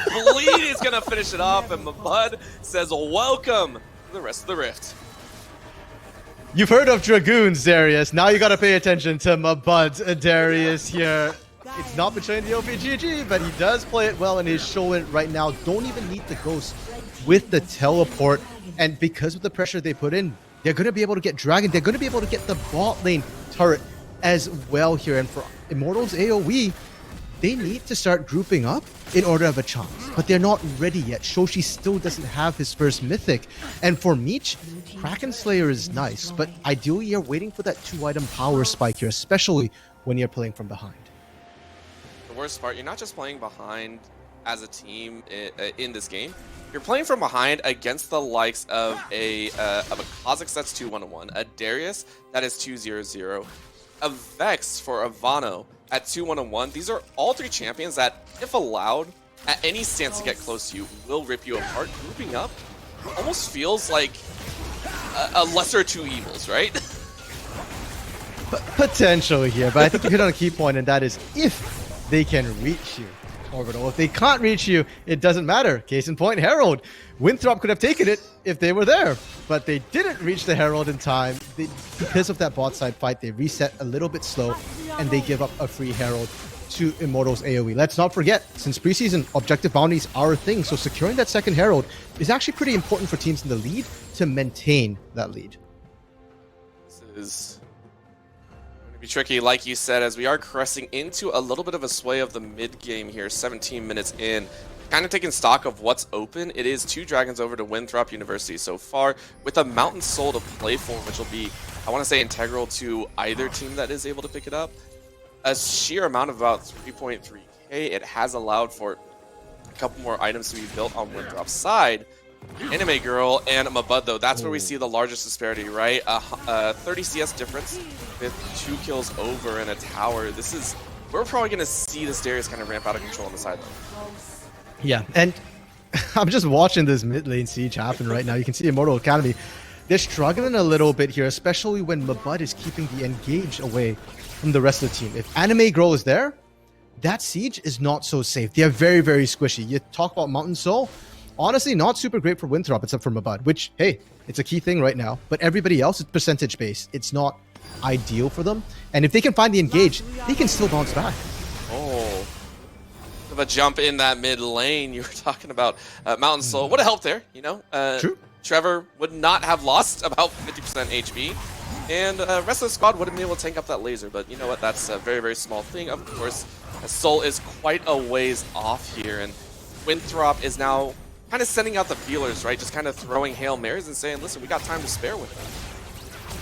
Well, they do have to be careful, though. Time is not on their side. They've been doing a great job so far accelerating the pace of the game, but it's kind of getting stuck on this mid lane outer turret here. IMT AOE doing a great job just stalling out that mid lane for now. So Winthrop, I appreciate that they're looking, you know what, potentially a 1-3-1 or 4-1 split push here. If you group up, IMT AOE can still fight you. If you split up, IMT AOE are still stuck in trying to do that match your lanes, which haven't worked out for them so far. Stuck in those situations is something they will have to kind of figure out. With the top lane consistently pushing Shochi, who was kind of stuck in that weak side, 1-4-1 currently, has been allowed to farm up to a significant degree. I was curious what build he was going to go with instead of maybe the Leandris, which I, of course, don't think would work here. It is going to be the Loot. It's a little bit more behind those shockwaves. Yeah, the only tank on the side of Winthrop is Mabud, so Leandri is not that big a deal. Mabud is Meech's problem to kill here. Mabud doesn't have a ton of armor just yet. Yes, you've got the Sterix and you've got the boots, but, you know, Meech can still cut through you. And for IMT AOE, I expect to continue to see them in this holding pattern. I'm not expecting them to make any crazy moves here. Don't be crazy, Shochi. Okay, yeah. Good check there. Yeah, you just play safe. You're waiting for Meech to come online. And for Winthrop, what they've been doing so far is good, but I feel like they need to rotate a little bit better here. I like Ivano split pushing the lane. I like Mabud split pushing here, but you need to make sure you're coordinated and doing it all together. So far, their backs have been a little bit decent, and that's what's allowed IMT AOE so far to rotate around and protect their remaining turrets. Protect them as best they can, and you know, that's all they have been doing, right? No towers taken for IMT AOE just yet. They've tried their best, but only the bot side has actually been hammered down. You can see on the minimap, right? That is the only tower or a red side for Winthrop that has taken a significant amount of damage. And Mabud now, granted this bot lane farm, has kept it fairly safe, with Dragon coming up here, coming live at 2046, I should say. It is immediately napped up by Mordio, and will put Winthrop University on sole point of a try here, though. Trevor sending a greeting to Vex, as it looks like IMT AOE are starting to a little bit just about everywhere. Yeah, I love the assignments as well from Winthrop here, in that they're not overcommitting for that bot side Dragon. It's only Mordio. Top side though, Ivano can't quite hold against Anime Girl and Shelly. Now this is be a bit rough, but of course still with a quarter HP left, and Ivano now trading auto attacks against an Ornn and saying, I'll scratch your back a little bit while we dance up here.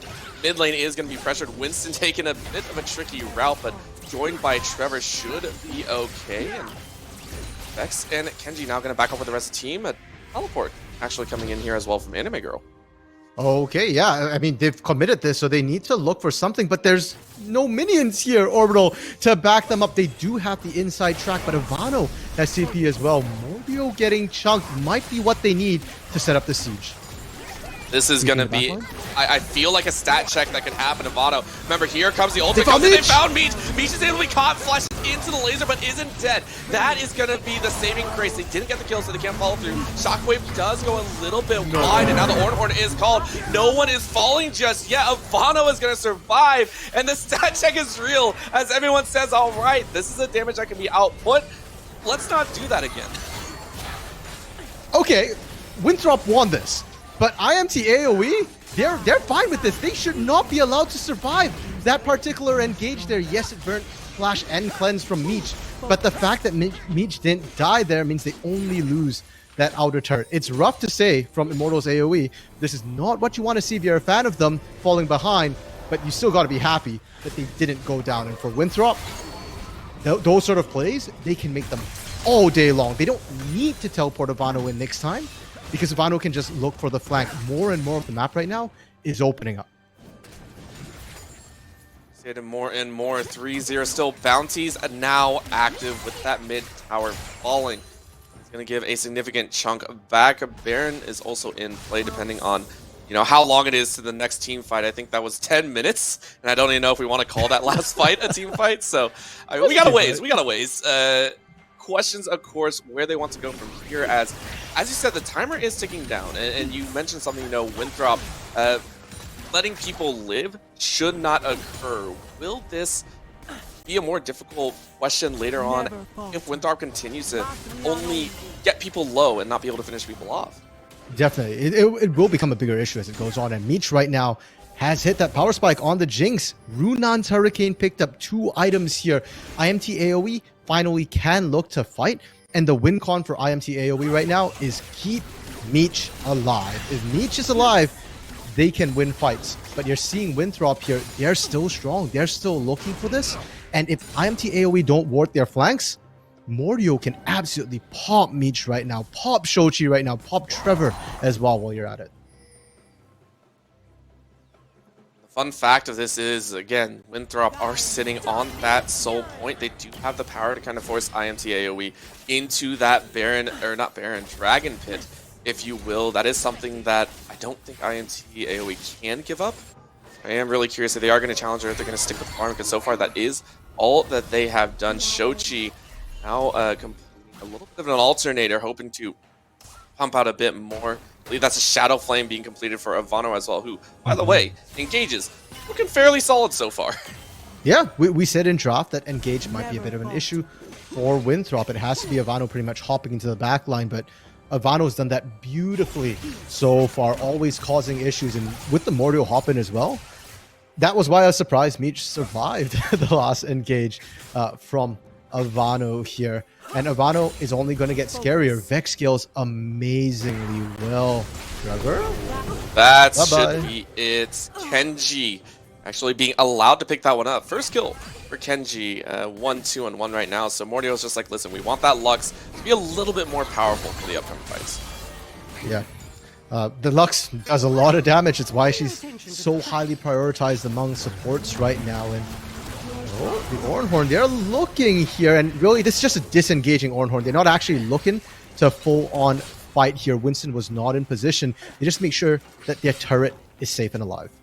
Yeah, but the rough part is, again, Dragon coming up in 20 seconds, and that Ornhorn takes a while to come back. This could be the signal for Winthrop to go. Mordio, Okay, Mordio. bringing it out. Mabud, I think, is actually baiting it. They get the pull, they get the laser, they get the Oh, kill. Meech is Vex dead. gonna take one, now fall through with the next, and Winthrop say, hey, you have no engage, you have no fallback. They will wipe that fight with 3, and 2 are only surviving. They get the tag on Trevor. So Trevor is gonna get feared. Bono wants a little bit more. The exhaust is going down. Trevor still baiting out, but Anime Girl on the front line is gonna body block that out. Winthrop, Take 3 are gonna push down this mid tower and take Dragon to boot. Are they gonna clear Baron as well? Of course, it's up and available. Winston not alive for another 15 seconds here. This is not the Hextech map. Winston can't get there in time, and this fight, Orbital, might have been the fight that just broke IMT AOE's back here. The amazing lane dominance we saw transitioning into this mid-game. 8,000 gold lead before they take Baron. Once they get Baron, with a Lux, with a Caitlyn, that's a free siege for 3 minutes.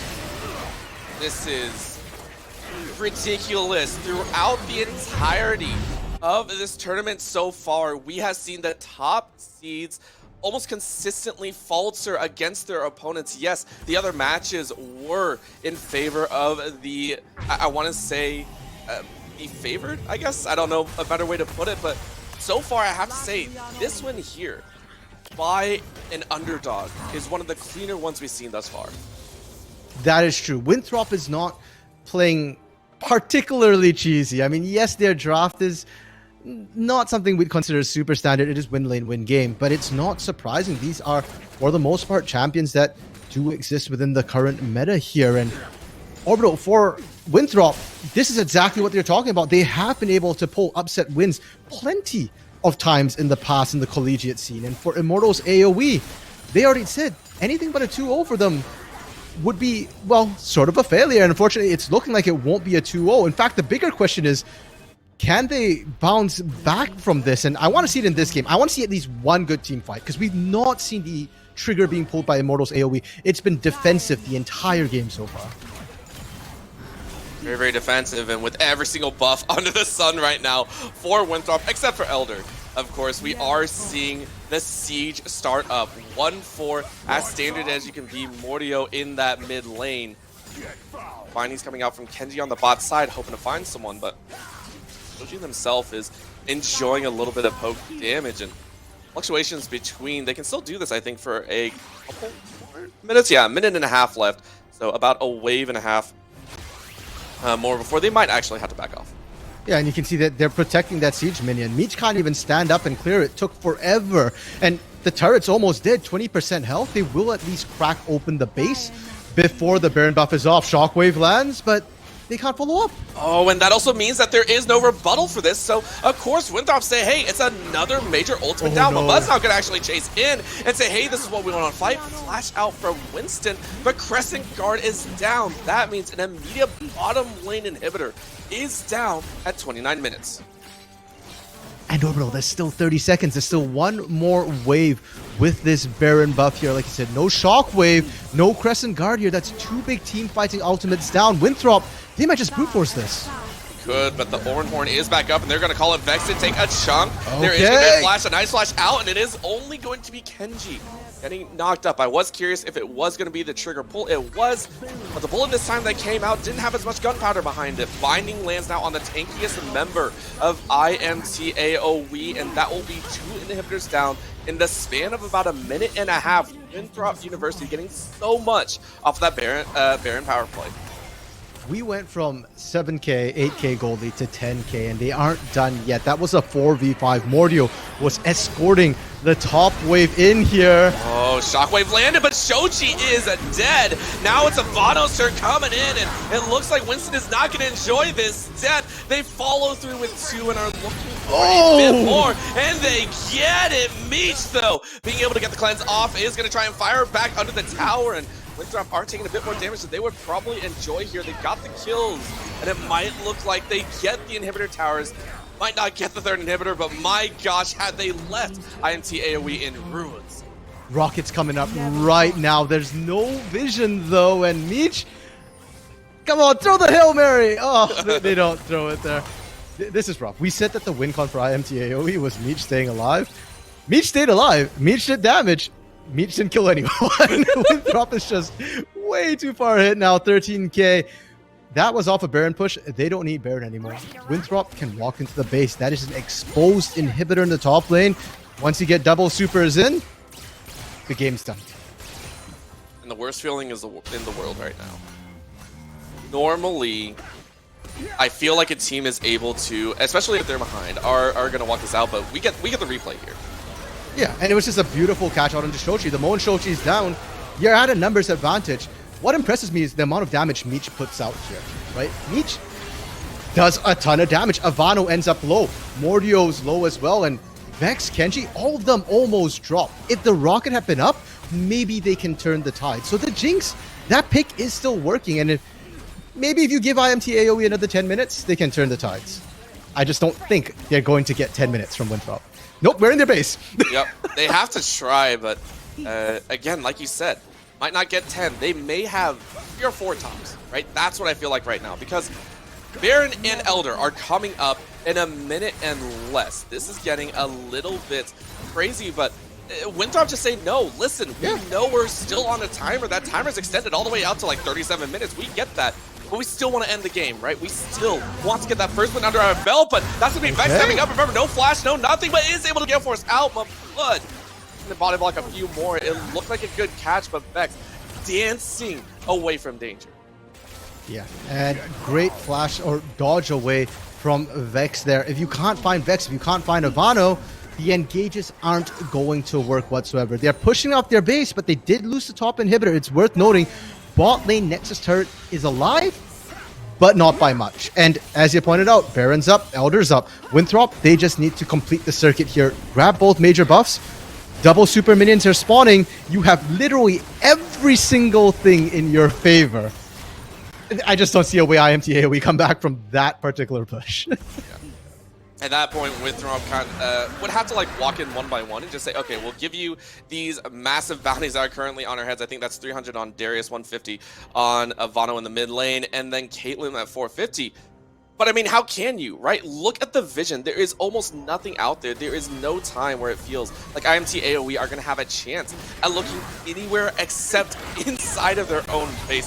Baron going to melt down so quickly, and this time, I said it before, right? All the buffs from that early stage. No, this is all the buffs. However, it's going to be Kenji trying to run interference. It's going to get a double binding. But guess who's coming into play? Avano is going to get knocked up. Can he get any more? It is going to be Anime Girl getting cut down very low. Oh, Execute in the hole with a dragon to boot. And Mabud teleported in for the party. Winthrop University cleaning up house here in game number 1. Meech going to get lasered from across the map. Spikes almost landing.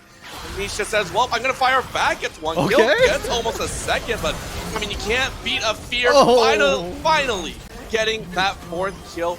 Only Trevor, all the way out by Dragon, is going to watch as the base falls, and Winthrop, 14th seed, by the way, is going to get game 1 over Immortals AOE. Orbital, the LCS affiliate curse is real! Every single LCS affiliate team. I'm not sure about the results of the EGP game yet, but at least here on the Academy stream, it happened again. And Winthrop, you know, the manager Taco said that they pull out miracles. They pulled another one off, and they did it in style here. Sure, this is not the same same roster that won CLOL 2021, but it's looking just as good here. And I've got to praise the individual play from all of these players here. They played win lane, win game.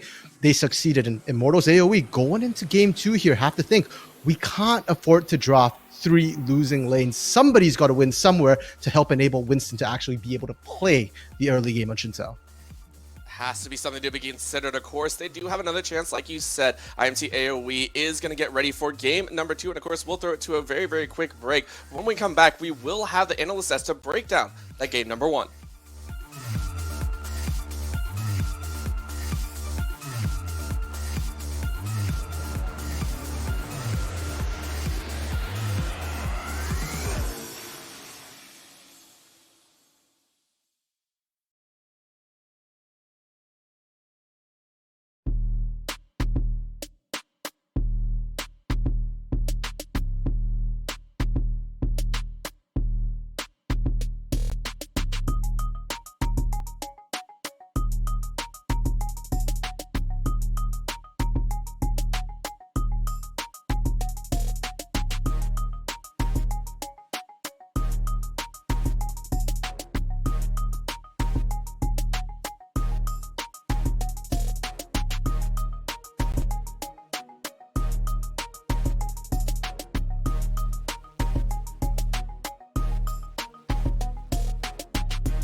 that's the story. 5 in the morning, and do you hear my calling?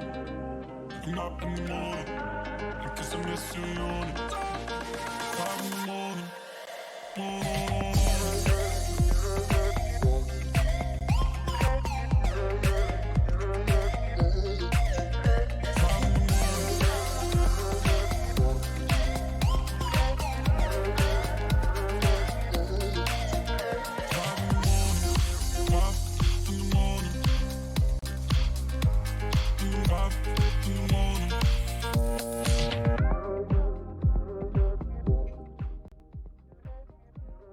Welcome back, ladies and gentlemen, to the Unified Proving Ground circuit, as we just got to see one heck of a game come out from Winthrop here. Drops out in the chat, it seems, as they take a very commanding game one. Travesty, I think that phrase is better suited for Twitch chat. Is it better suited for Twitch chat? I can't say it. Yeah, I don't know if that one's allowed here. But you know what? You're right, man. Winthrop with the upset in game one. Pretty exciting stuff. They've got Immortals AOE on match point now with a really cool game as well. They got the Kazakhs in there. It was fantastic. They were able to get it in there and really show exactly what this team can do individually amongst themselves. I do want to highlight this draft because like you were talking about the Kazakhs, but we also saw some interesting things. You were talking about the priority they actually put. They first picked Jinx for IMT AOE, and you looked at it like, okay, hold on, why is there this priority here? Yeah, the second they locked in Jinx when they're blue side first pick, like I was really confused. I kind of get it because Jinx can be a comfort pick, but obviously it really showed that Caitlyn, especially like Caitlyn, is just like so much more high value than Jinx right now, and it's such a much better blind pick. That's the more important part, and like it's just I think that's where the downhill started for IMA is them prioritizing Jinx over Caitlyn. Mm-hmm. With the Caitlyn given over as well, that champion, when you get a lead, is so good at taking all of the dragons in the game. You have so much zone control over the river, especially on a red side where the Drake pit opens up to you as well. And I think that was a really big contributing factor to Winthrop getting all 4 dragons in a row. And even the Elder Dragon by the end as well. It really accelerated the pace of everything. And getting the Mountain Soul denied away when you're playing these assassins like the Kazakhs and the Vex is really good. Yeah, and I mean, honestly, like, it's one of those things too where they played so well with the draft that they had, but it also shows why they're the reigning champions of Collegiate right now. Like, that's a big thing to take note of. And even though they have this very fresh-faced roster, right? All these players, for the most part, are new to this roster. They came in here and popped off across the board. There was no player that I felt like was having to get carried along for the journey. They were all hiking along with each other. Yeah, and we have a pretty good example of all of them popping off as well, specifically at 5 minutes into that game. There were so many plays happening all at once that we couldn't see them all, and everybody was getting in on the action. There were so many kills going over to Winthrop.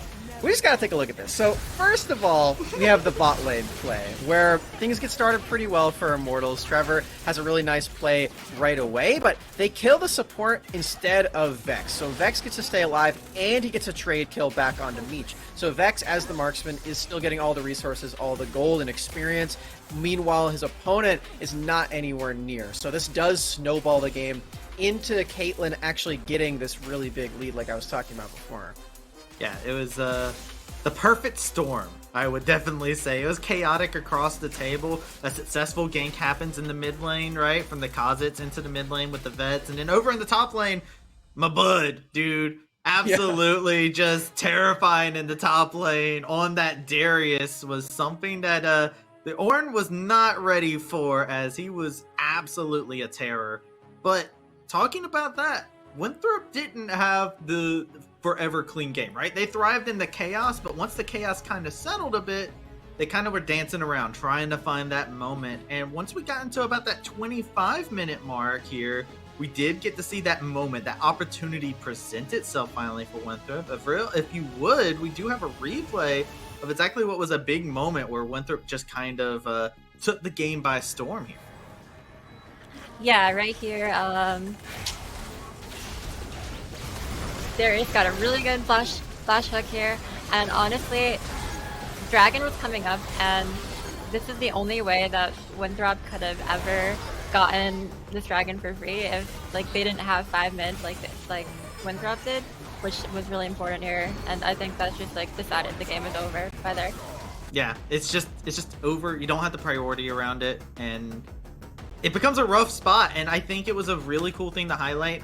Winthrop actually got the first Herald and got every single dragon that spawned inside of this. So they were really good about controlling these objectives. And when we're looking at somebody playing an assassin jungler like this, who's coming in, popping off, evolving still first on Kha'Zix, just in and out on the map. I mean, what just a fantastic performance from Winthrop.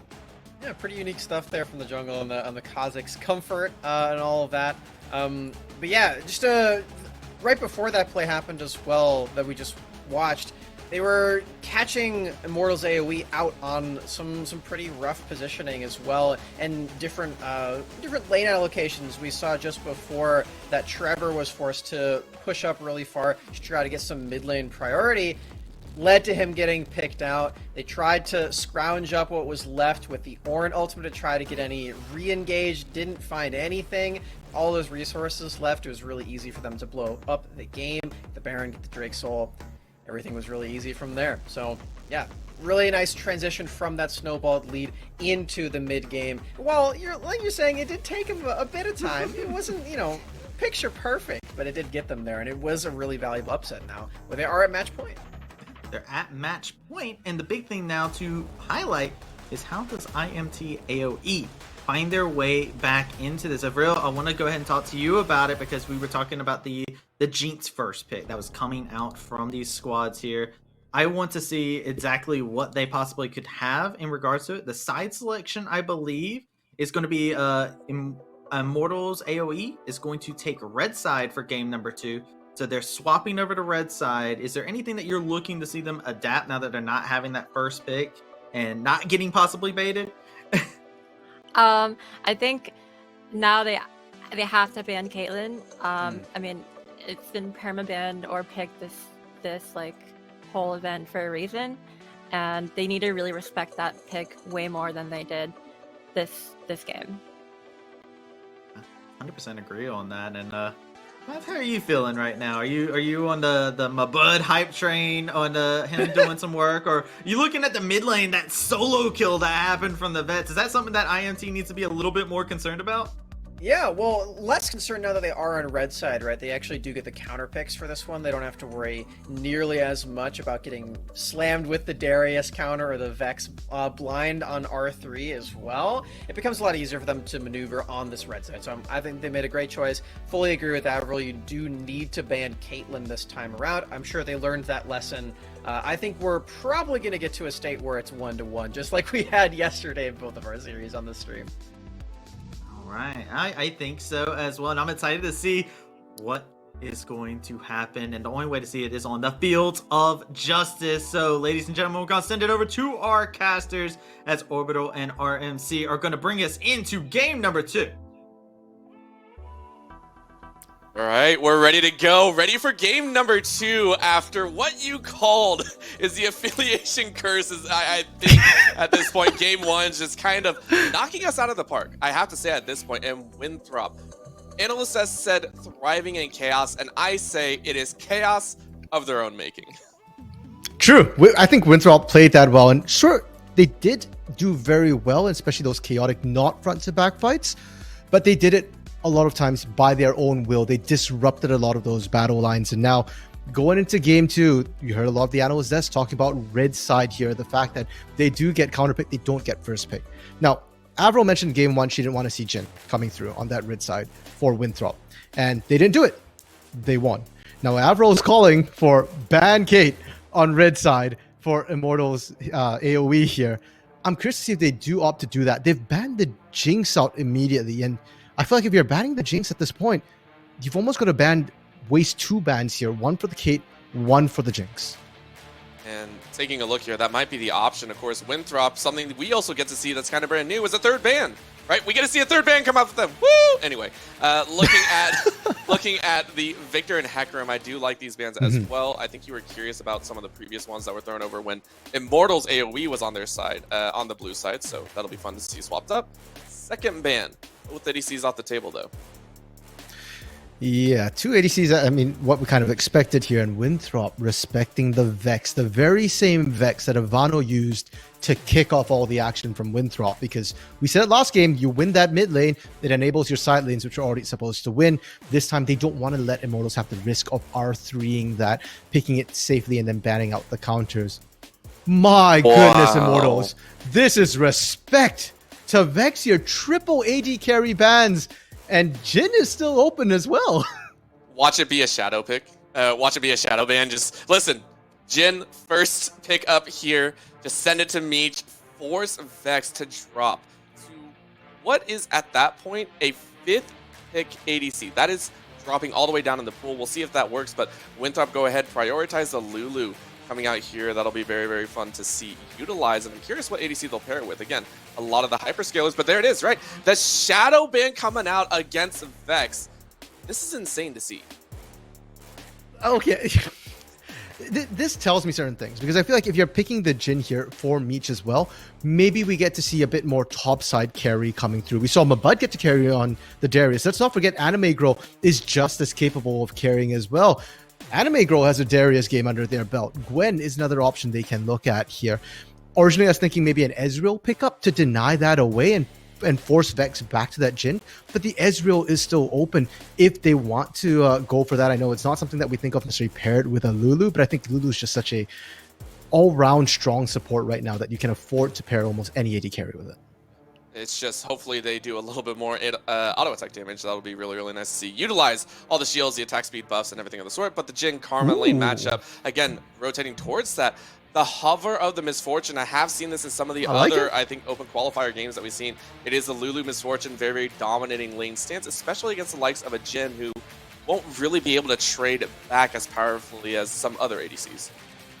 Yeah, not to mention for the Jin as well, you're not attacking the most mobile of AD carries, so Misfortune can absolutely run you down. When that bullet time starts to come across, it's very difficult for Jin to get to safety. You can't curtain call back during that period, and for Winthrop, considering how they won in game 1, they won through early game. Misfortune, right up there, and once again, they're going to run it back with Mordio on the Kazakhs, because it certainly didn't look like Immortals AOE had an answer to the Kazakhs in game 1 here. Now it's R3 for Immortals AOE. Generally speaking, they pick their jungler here. Do they want to try and counter that Kazakhs? What can Winston use to try and counter this Kazakhs? Anything, right? That is something that I think was kind of crazy, and instead they're opting to take the Syndra. Now, this does worry me. Again, I am personally a big fan of mirror matching a lot of the picks. The reason for that is you don't have kind of hard skewing second bans come out, but it happens more often than not, right? My question for that is Immortals AOE now have to deal with the fact that most likely Winthrop are just going to send 2 bans straight into the jungle, force that matchup even more in Mordio's favor, right?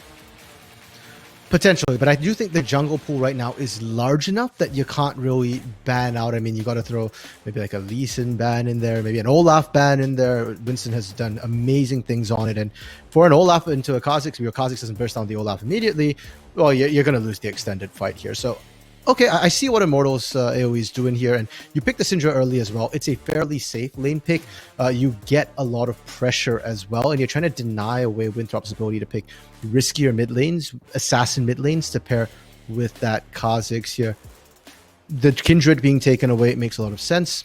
Stops them from being able to save themselves from the burst with the Lamb's respite there. Going to go ahead and take that one off the field. Of course, the massive assassin bans here. Akali being banned away.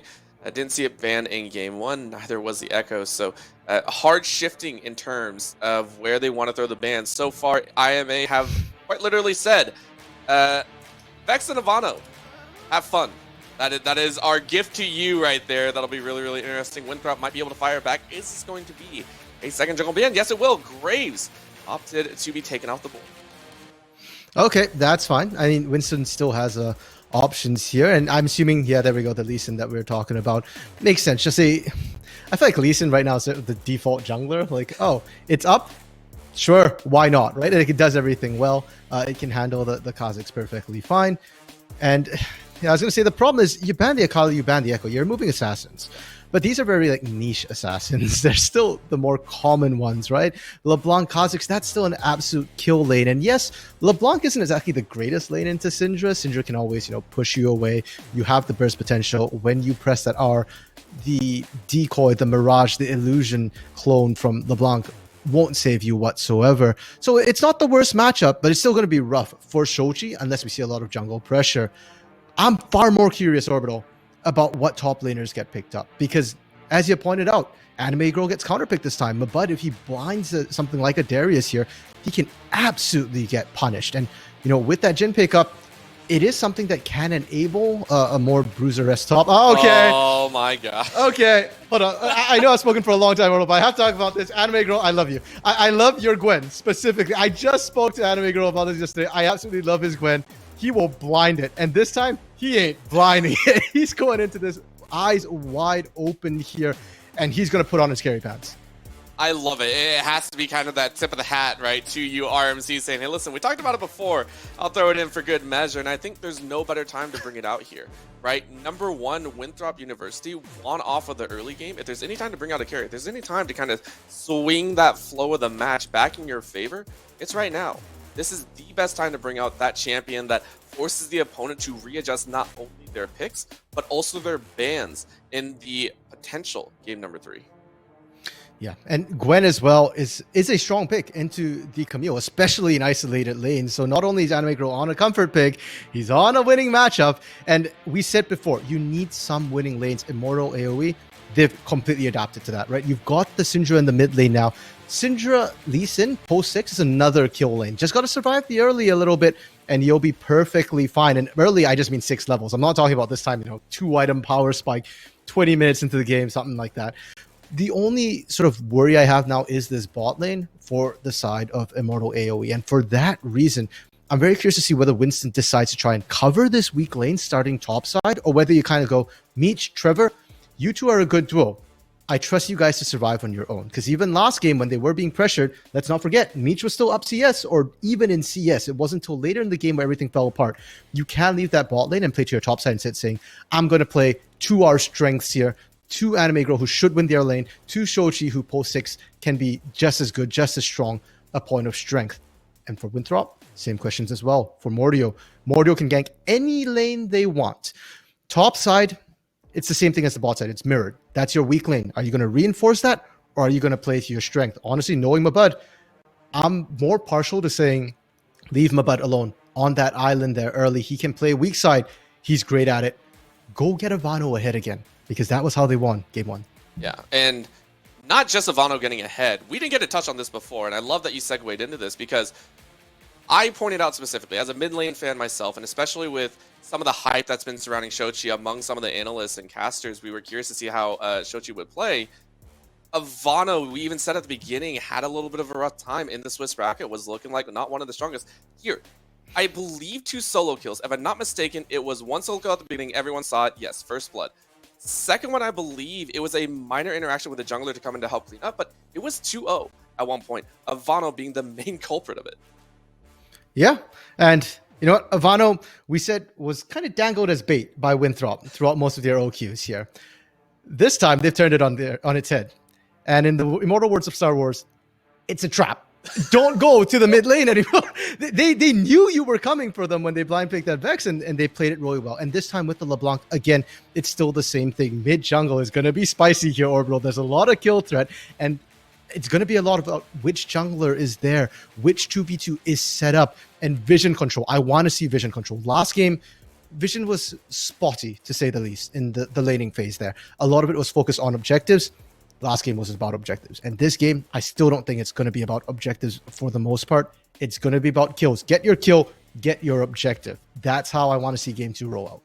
It's going to be really, really interesting, because I think that's also something else we kind of have to touch on with how slow pace that game 1 went. And when I say slow pace, I mean it, right? It felt so slow because we only had like 2 major team fights. One of the, I want to say one of the lower kill counts. I know you're looking at me incredulously, but it felt a little bit slower in terms of action-packed, right? It wasn't as bloody as some of the others.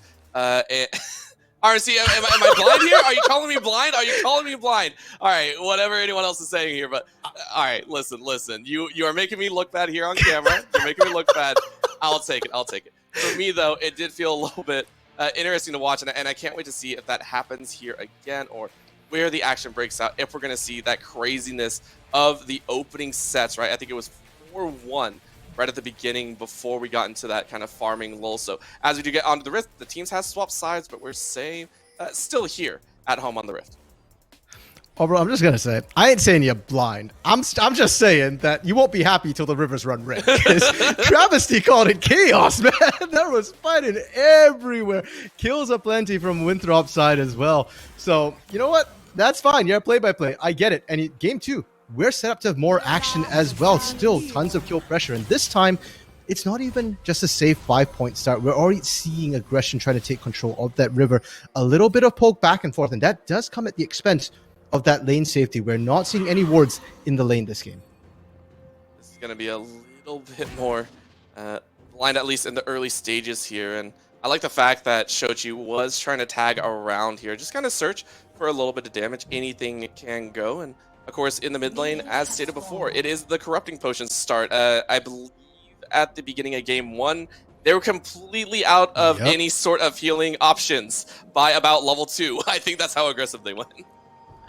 Yep, 100%. I mean, that first blood we saw had them both down to slivers. The burning of the Corrupting Pot really made the difference there between the two of them. And it looks like they are happy to run it back here. Both these mid laners want to fight. But hello? What is this we see here? IMT AOE on the invade. They're gonna get spotted.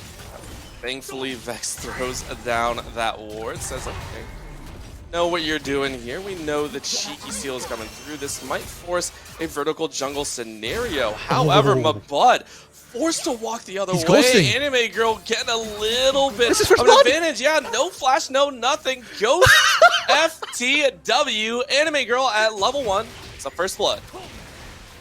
Anime Girl, you're supposed to raise the white flag when you're losing, not when you're winning, my friend. Great rundown. And this is, I think people have forgotten that Gwen is still very strong at that level 1 against melee laners for the most part here. Yes, it got nerfed, but it's still super, super strong. And Mabud has to burn TP incredibly early here to get back to lane. And with Winston's pathing, they can look for an early gank that top lane and really set Mabud behind. Out setting lanes behind here. Meech and Trevor trying to set this Lulu and Misfortune behind by an early level 2 aggression. Kenji having to pop one of those biscuits, I believe, here. So that'll be fun to kind of keep eyes on as well. IMT AOE looking to give the same sort of treatment that they got in game 1 right back. And Orbital, remember we were talking about jungle pathing? Where are the junglers going to go? Are they playing to strong or weak? It looks like they're both playing to their strong sides here to try and get things going. Winston, actually, never mind. Forget it. Winston's coming back here. They didn't actually spot Mordio doing this, so this is just instinct from Winston here. Yeah, going right over the wall. Level 3 versus level 3. Different types of buffs, and it is going to be stolen. Mordio able to pick up 2 Blue Bloods in a row, but might have to flash over the wall. Is going to burn it early. Meech, no W to come out. So Mordio able to stall out a little bit for the clear Winston. Okay, so this is interesting because yes, a successful steal away from Mordio, but it came at the expense of Flash, and Winston full clear top side. Mordio did not manage to full clear bot side, so Mordio is actually behind in terms of jungle camps right now, and that's going to force Mordio to look at the lanes instead, ganks to try and catch back up. Is that a disadvantage? Normally, yes. For Mordio, no. That's just what he's going to do anyways here, and for IMT AOE, I want to see them play with that awareness in mind that they're likely going to get ganked very, very soon. It does happen, or he's predicting Winthrop, of course, after Mabud did fall early on, looking to try and recuperate some of that top lane loss. Mabud keeping up in CS at least, so managing that well. And of course, for this game number 2, repeat of game number 1, Ocean Dragon to be the first dragon to spawn. Even the gods over at Riot here have decided, you know what, we're going to give IMT AOE a chance to run this back here. Winston, he snuck in here. Yeah, and a very early flash means Trevor does get the root. A nice catch, but a body block coming out from Kenji is going to force that kill to come through a little bit closer than normal and actually allows for the return. Kenji, though, eats the last shot from Meech. That is going to be the kills. Ended 1 apiece to Meech and Trevor. Not worth Orbital. That's a little bit rough to see. It's worth noting Sir Kenji actually has the 5th highest kills of all supports right now after OQs, and that's why Kenji went in for the kill. But your support picking up that kill, you gave a second kill over the way of IMT AOE, and I believe that was the one that actually went over to Meech. So now that bot lane is going to be a little bit tougher once again for Winthrop. And Winthrop, considering they won lane 1 game, has to be back up your mind that you don't want to give away free lanes like that. Top's already winning. Mid is still in flux, but bot is looking in your favor. We get to see kind of the pathing here from Winston. It was a pretty long trek, but not hitting that Scryers and went to look for it. Look at Trevor's response, though. I very much like this flash. Yeah, the aggressive engage on it as well. I was actually a bit worried they couldn't find the kill to get out, but they did. And because actually Winston took that extra shot, it ended up baiting Kenji back into it. Yep, it is the kill over to Meech from Kenji there. That might yet come back to bite them in this bot lane. If Winston comes back down once more, they can really secure that lead. And then IMT AOE, they've got the side lanes. They only ever have to worry about that mid lane. And they'll have full control of both objectives. As I say that, Winston, are you going back bot? Winston's thinking about it, but the dragon looks a little bit more juicy here. Again, keep in mind Winthrop completely cleared out dragons in game number 1, right? It was a complete shutout, 4-0 in terms of that. IMT AOE don't even want to take that chance. They say, listen, our turn to get the dragons, our turn to get all of those global objectives and start ramping up those permanent buffs for ourselves. My kind of jungler, prioritizing objectives, not yours because not enough kills, but they might still look for this Kenji. Yeah. No flash. No flash, and an immediate flash to Meech, who still had it. Now it's going to follow up with a potential set of more. Mordio, though, able to fire right back. Nope, Vex is going to take that one, and a nice double up means Meech and Winston have to walk away with sub 300 health. So, kills answered back and forth there. Now Vex on the board with that particular kill. Mordio on this Kha'Zix is an issue. It feels like everywhere we see Mordio, if he can actually get to the lane, get to the fight, he's getting kills. The burst is so high right now. And so bot lane stabilized. Winthrop able to keep that one perfectly fine. In the meantime, top side, which we haven't looked in for a while.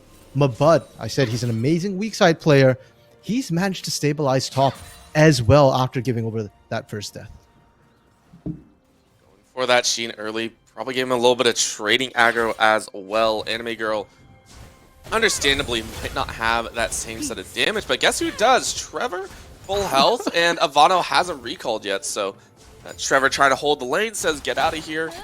Trying to get a little bit of damage, and that is going to be, of course, time being used, and Vex goes ahead and recalls with 62 CS in the pocket.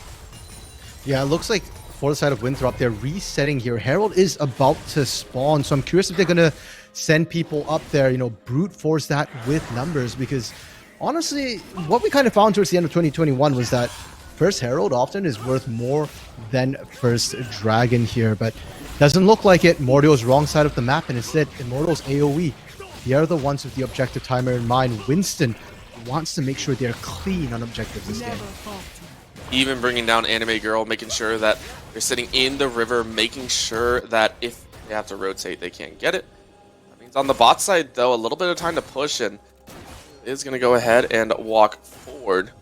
Go ahead, see kind of the sweeping through here, knows that the Herald is down, so maybe you can get a camp or two. Look at that pink ward that we see just barely on the tip of the screen there in the bush orbital. That's a little bit scary, and it's not cleared out because Mordio is using that as a stalking horse. If they spot out Trevor in rotation, if they spot anybody in rotation there, Mordio is going to go in for that kill. And if you don't, then you start setting up for a bot lane dive. Meech, very, very squishy, and if ever you get an isolated target down there, this dive from Mordio into the bot lane is going to be so easy. And you can see, I think Meech kind of knows that, right? Throwing out a lot of far defensive wards in the back, even utilizing, I believe it was one of the blooming kind of AoE sets right there, right? Capabilities to keep a minimal vision at best. Winston, though, Opting for the top side. Mabud's died once. This could be the second. Summoner spell's up, but no escape. So here they go.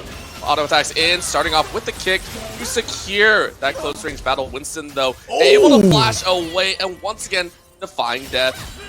This time, for sure.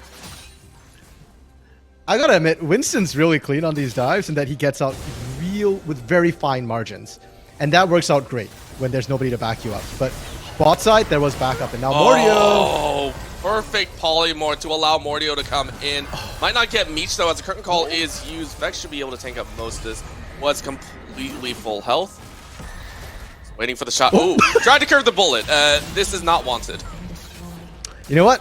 It's fine. I'm just more surprised that Trevor got popped non-isolated, but I guess, to be fair, Trevor wasn't terribly healthy. IMT AOE were able to answer on the other side of the map. And let's not forget here, Meech doesn't have to be the carry condition. If you can be as a Jhin, that's nice. But your skilling is not going to match the likes of Anime Girl here on the Gwen. So more than happy to give gold over that way there, extend that lane. And Winston, I love what Winston's been doing there. Going to the top side, he's been so active on the map here. Now you've helped up top lane. Hey, mid lanes are way past 6. Ults are unleashed. I want to start seeing some attention into that mid lane as well. Yeah. Well, the crazy thing is remember, even though LeBlanc can be very scary later on, there are two ways to kind of shut down a LeBlanc, right? One is you kill her. Yes, that's the easy way. The second way is you just don't allow her to roam or get any influence on the map, right? So, Ivano being stuck in mid is actually working. Winston just saying, hey, let's pull all the attention to other lanes, and all you have to do, Shochi, in the mid lane, keep farming up, right? Don't die, keep farming up, be that stunner that we need later on, and it feels like Winthrop's proposition at that point kind of shut down. Yeah, and that's a lot of times why we do see the Syndra being picked into the likes of a LeBlanc as, not say a hard counter pick it, but something that can match. Oh, that ward's still there, and Winston! Oh, Winston gets polymorphed, that's immediately going to call the call out, and he's safe. Mordio does get kicked away. And Ivano getting a few chains down. Yep, Winston gets out alive, but look what spawned. Dragon was up and ready here, and the moment the jungler has to be forced out, that is usually a free-ish Dragon, because Winston's coming back for round 2. But Ivano this time is actually going to run an interference, and with the isolation, it should be Kha'Zix getting it. Nope. Can he steal 1K looking for it. Smite goes down. They are going to get away. Nope. Can't get away from an unleashed power. Shochi, because you're going to pay for that Dragon. But Dragon was secured for Winthrop there. You do need to be careful about Dragon stacking the soul. Gonna be Hex stack here, and that means faster map movement. Rex, good dodge. Good dodge out. Easy Gale Force.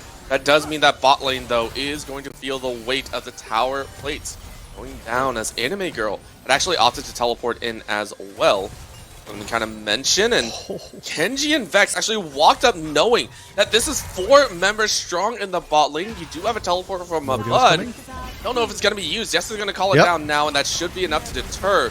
They're going to get any more, though. Trevor having to burn flash to get away as he took a little longer route. Ivano coming in. Nice distortion on top. That's going to be a great wild growth, and they get the kill. Mabud gets one. The Anime Girl slicing through everyone. Snip means that the Seamstress is on the hunt.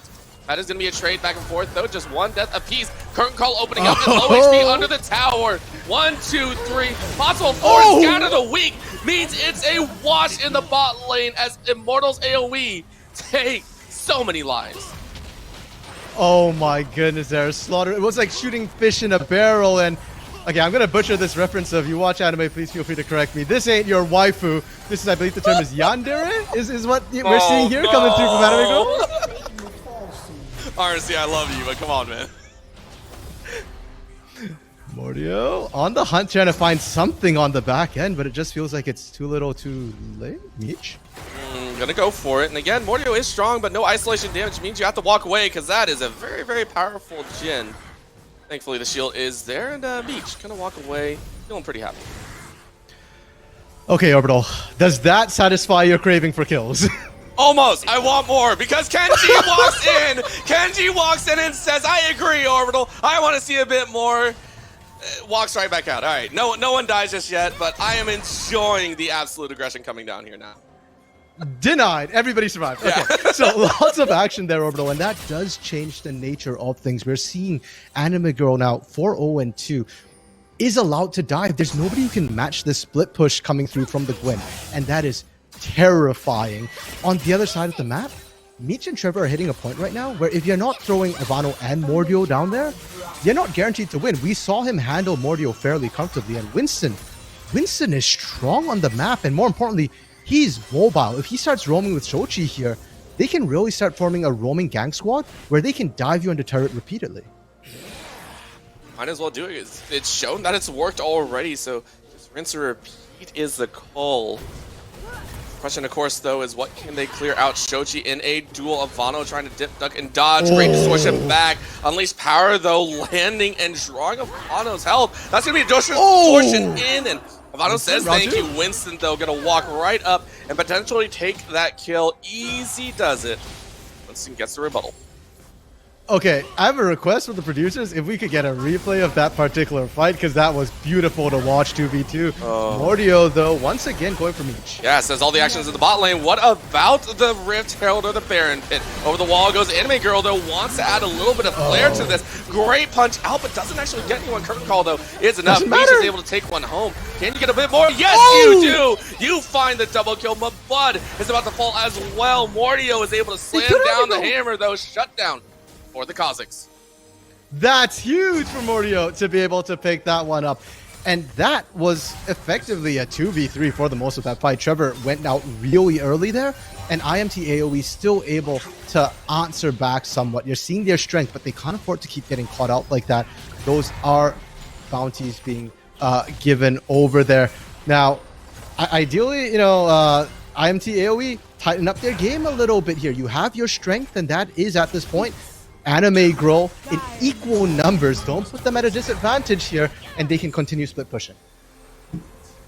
Moving forward into this fight, and again, the one on your screen, Ivano and Shochi went head to head with Ivano barely coming out. One of the replays that we're hoping to see, of course, but now with everything kind of breaking down, even the mid, or even in the top side, right? Mordio trying to start steamrolling again, right? In game one, one of the, what we felt was maybe not the major factor, but definitely one reasons why Winthrop were able to pull off that win. Trying to make that happen again, 2, 1, and 3 right now. Looking for a bit more of Ivano still on the bot side, though, dancing with Anime Girl. Yeah, and Ivano's mechanics have been absolutely beautiful there, but if you miss the chains against Anime Girl, this is not Shochi Syndrome where you need to land skill shots. Oh, thank you, production! We get to watch it again, and look at the amount of sidesteps that are coming out here. It's not like Ivano's able to land chains either. It just comes, unfortunately, to the fact that Ivano has a little few more point and clicks, the distortion to do that, and okay, that's dirty. Winston, 1v1. He picks it up. But I just want to highlight the skill that we're seeing, the mechanical skill from Shochi and Ivano here, and we knew Shochi was good, but Ivano is making a massive case for himself as well. Really saying, hey, listen, first games back earlier this week, we'll wipe it off. We'll start with a clean slate. This is the best way to do it, right?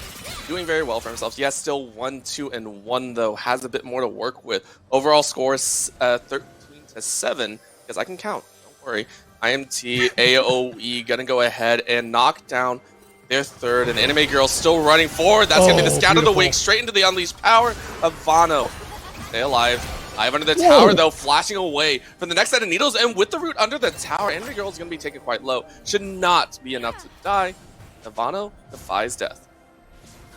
That dive was wholly unnecessary there, Orbital. If they had gotten the kill, it would have looked gorgeous, amazing. They get the turret, but they don't. And Ivano looks great, and more importantly, they don't get the turret. Just forcing Ivano out would have been sufficient there. Anime Girl at this point with the Riftmaker, and more importantly, the Gnasher's Tooth with lethal tempo is able to very quickly shred turrets as well. So, like I said, AoE IMT, they're playing fast and loose a little bit here with the lead that they have. Not ideal to see. Dragon, though, coming up in about 3.5 minutes, Baron in a minute, and that's when I want to see them really slow the pace down a little bit, Flaky. Know who's really going to enjoy this in the top side? It is Anime Girl. Even in their own pit, it doesn't matter. Kill comes through, and now Shochi's alone. Shochi is alone under the tower. Wild Growth on Ivano, who takes all the tower shots, and that is going to be 2 kills in the top lane for Winthrop. And the TP from Ivano to match as well. I think if Shochi, the initial TP from Shochi was fine, right? You're trying to bail out Anime Girl there. You're hoping they could survive long enough. But the moment Ivano showed up, Shochi was dead to rights. And Winthrop, they refused to die. They're making such good use, punishing these mistakes. And here's the replay here. Watch, actually, Ivano is the one TPing first, and that's a mistake from Shochi. The moment you saw that TP, there's no way Anime Girl buys you enough time, and then you're stuck under 4v1. God of the week actually made sure that they couldn't get the tower as well, right? If I think if Mordio was able to get a little bit more health, we could have seen that tower go down, but instead, because Shochi was able to get at least something out at the very end, you still keep that top lane. The bounty is still active as well. But Winthrop, right? Still fighting for a few of those points. Doing amazing in that sense. Now the root on the Kenshi is going to have to walk away. And unfortunately, the ritual was actually placed out. I think Winston actually forgot that that was there. But over the wall they go. Winston says it. Doesn't even matter. Shelly is going to take a nice little trek through the jungle. And we're going to get bot lane tower. Yeah, they can push us in. Ivano is still at risk here. Not safe just yet, but it's a LeBlanc. They distort back out. That's a free turret. And overall, for Winthrop, they've been, once again, thriving in the chaos. I want to talk more, but I can't. There's too much chaos. Yeah, they heard me. They said, listen, fighting game 1 wasn't enough. Oh! Almost outplayed, but 3-1 still goes away Winthrop, but you still pay the price. Top lane, you did get Anime Girl, but you lose your inhibitor tower on the bottom. Mordio is still behind them here. If they're just waiting for numbers, Mordio going to see if he can pick off anyone. I think you can get Meech here. If you go into the clone, is going to zip around, is immediately going to pop out of stealth. Boom goes a little bit of dynamite. Only 1 stick, not 3 that we thought. And Meech gets the shields. Mordio's now on the run. Be a little bit of root up. I think that might be getting close there, but Wild Growth having to be used as well. Bullet time across a few. Trevor, though, able to stay alive. Couple auto-time smack. Shield comes out. Mabud ready to try and clean up. But Meech and Winston say, listen, work on the lower end. Meech with the 4-shot takes out Ivano's life. And Mabud now caught in the crossfire. This is not looking good for Winthrop, as Winston quite literally is holding off a majority share of Winthrop. Mabud running now towards the hills. I believe had teleported into the rougher spot, and Anime Girl getting a little bit of revenge for that 2v1. Actually got stuck on the Hextech gate, I believe, and yeah, thumbs up. Knew that happened. IMT AOE take a very nice team fight. Orbital, is it safe for a color caster to come out now? Or should I just pack up and go home? Don't get me wrong, I love watching this. This is beautiful. This is a mechanical piece for the eyes. We saw it with Ivano and Shochi. We're now seeing it across almost every single role, but we're not seeing the compositions get the things that they're looking for. IMT AOE, they've got so much pick potential with Shochi, with Meech, with Trevor, just like that, but it's never quite executed quite right. Oh, that's the Q, and Winston says, listen, Shochi, you gotta land those Qs, man. I'll show you how it's done. That is gonna be the 5th for the Lee Sin player, Winston, the other player on INT AOE that we are kind of watching, absolutely showing up here. And that's Baron for them right here. Keep in mind, this is Hextech map, so Mabud could theoretically get there in time, but they don't have vision, and without Kenji, it's so scary. Mordio really wanted to go for it, but I think that's going to call it off, though. They're going to keep going. Again, 4.5k left, and with the root and the damage, I think that should be a clear indication of Bono trying to chip away, but can't land the chain, and now Winston's actually on the hunt. I don't think anything should come of this, but 5 members strong with the Baron. Feeling real good about this game number 2.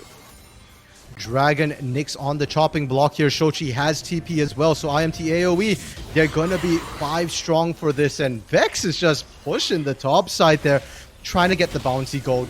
You know what? It's probably the right call at this point when you're this far down, when you just lost Baron. Get as much lane pressure, buy as much time, get objective bounties here, but Orbital Winthrop, for goodness sakes, finally I get to talk about what they should be trying to do with their comp. They picked the Camille and the Misfortune for that Hextech ultimatum into bullet time. We've not seen it a single time this game. Oh, the turnaround. Shochi able to pick up Mordio, who again was one of the majority members that was trying to force this game, was one of the reasons why this game was actually extending a little bit longer. Into AoE though say, no more, you don't have a support, you don't have a jungler. Take the rightful inhibitor. What they have is an enemy with Baron buff and a wave pushing in the open bottom side of their base here. Ivano still chasing Anime Girl, and even if you get the kill, you might lose your base. Yeah, it's going to be really off, and down goes the Misfortune. This is looking like game over. Mabud trying for a Hail Mary, but Hail Marys only work once in a while. This time it doesn't. Winston patting on the stats, 8-1 and 7. for maybe a few more. Mortar jumps straight to the back line and says, I get the kill, run away, run away, run away. And Winston's like, get back here. I'm going to try and do something here. You land the Q, that is the question. Duel of the junglers. Remember, Mortar actually does a bit of isolation and he dodged the Q, but doesn't matter. He should finish it off because the base is going to be annihilated. Kenji the bit more. The base is down in IMT AOE. Oh, no way. Repay game number 1 in phase. You're now tied at 1-1 into game 3. 36 kills total, Orbital, in 25 minutes. You wanted more blood. Yes. They delivered. The rivers ran red, and even to the very bitter end, Orbital, it was a slugfest. It was a mess of a show between everybody just hopping and hopping out. Did they have to push the end right there? Not that way. They could have reset, played it clean. But IMT AOE, like you said, I think their blood's up after game 1. They were not happy, and they needed to clean off their reputation, the stain on their honor there. And they went in. Congrats, Winthrop. You've shown that Immortals do bleed. You've tested the name. Now the question is, can you survive their wrath? Game 2 did not go your way. There's still one more game, and winner takes all. It's going to be so interesting. Again, the battle of the underdogs against the top seeds here has been brutal so far, and I can't wait to see it again. I called game 1 a little bit slow tempo. They said, all right, we'll amp it up just for you. And you know what? I have to say I'm satisfied. We'll go ahead, go to a very quick break. When we come back, we'll be ready with the analyst test to break down that game as well as get us ready for the final game of this series.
Hello, ladies and gentlemen, and welcome on back to the Unified Proving Ground Circuit.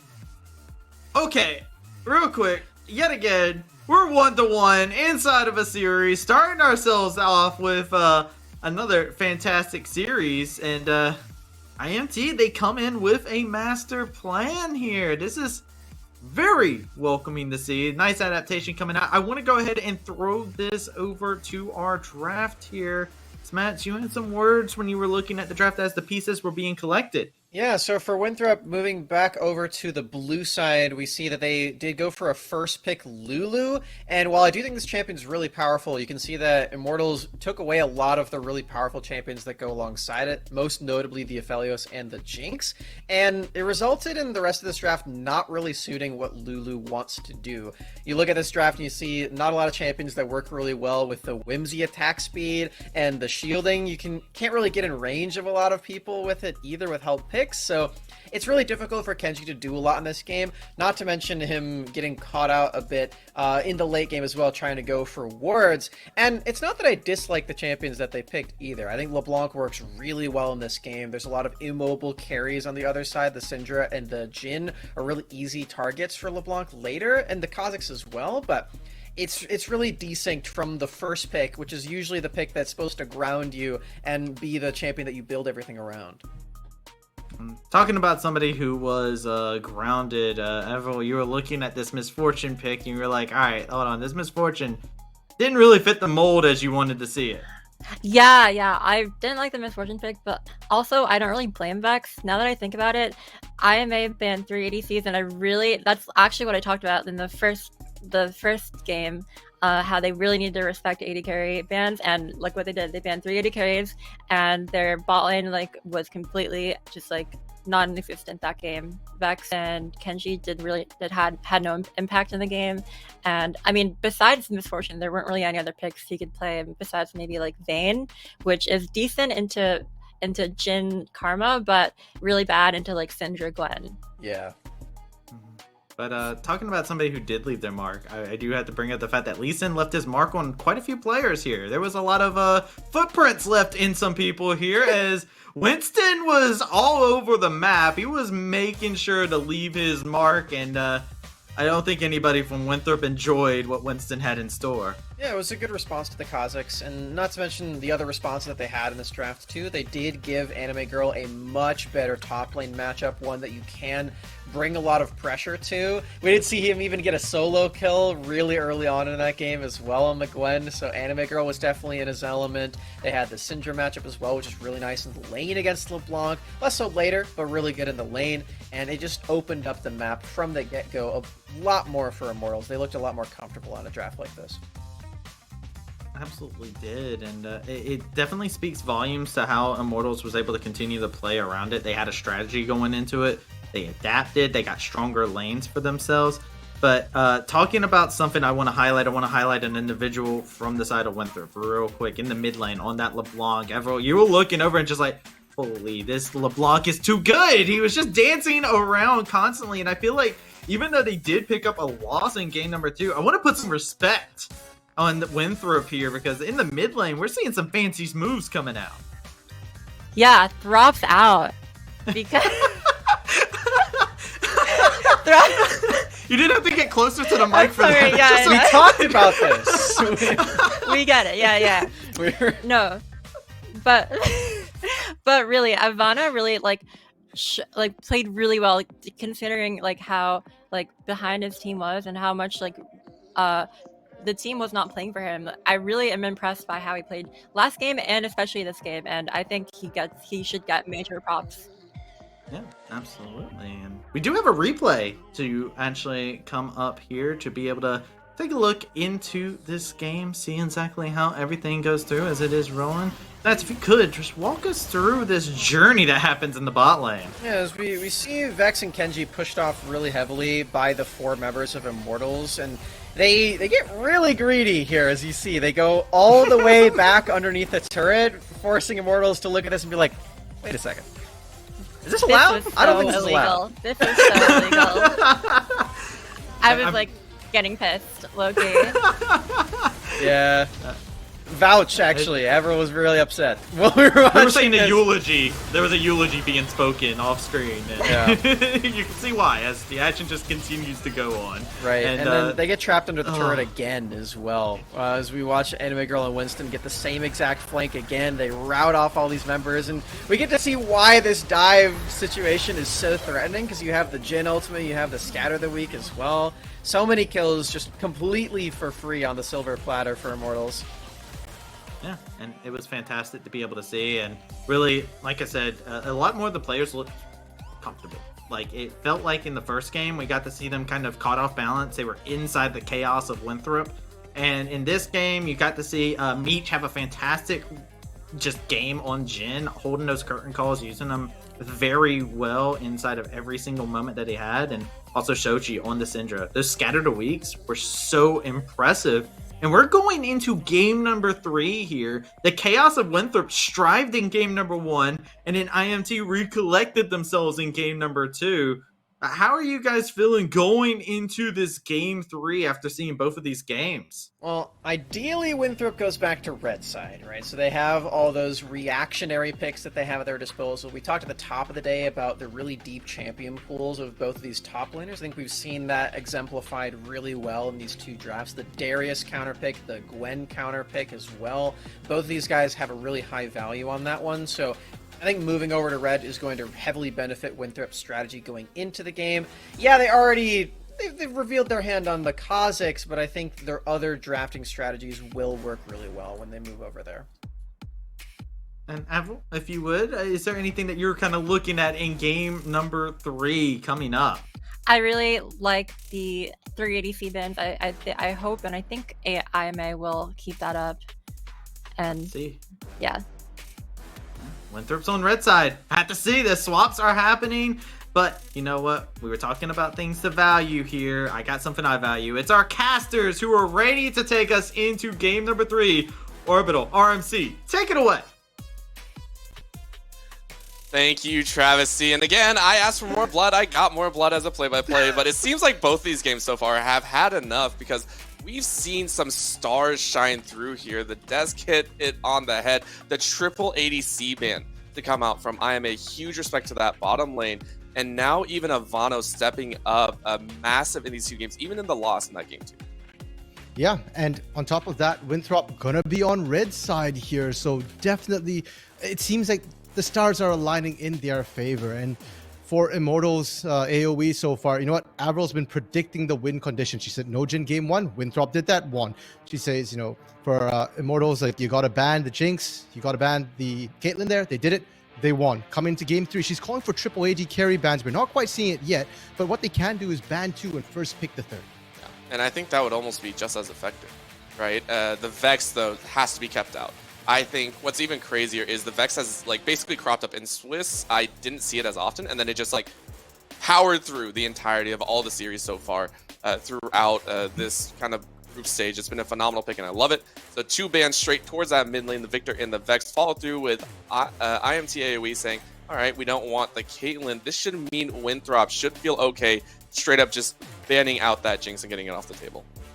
Yeah, instead they banned the Lulu. They still have one more ban, and I'm surprised the Caitlyn ban's coming in this early because you're not forcing Winthrop at all to do the double AD carry ban, which we saw Immortals AOE have to do here. Instead, looks like they're just trying to remove Lulu, Enchanters, pardon me, Lulu and Caitlyn now both off the board here. Lux is still up and available if they're looking for, you know, a high prio Enchanter, or they might just go back to what served them before here.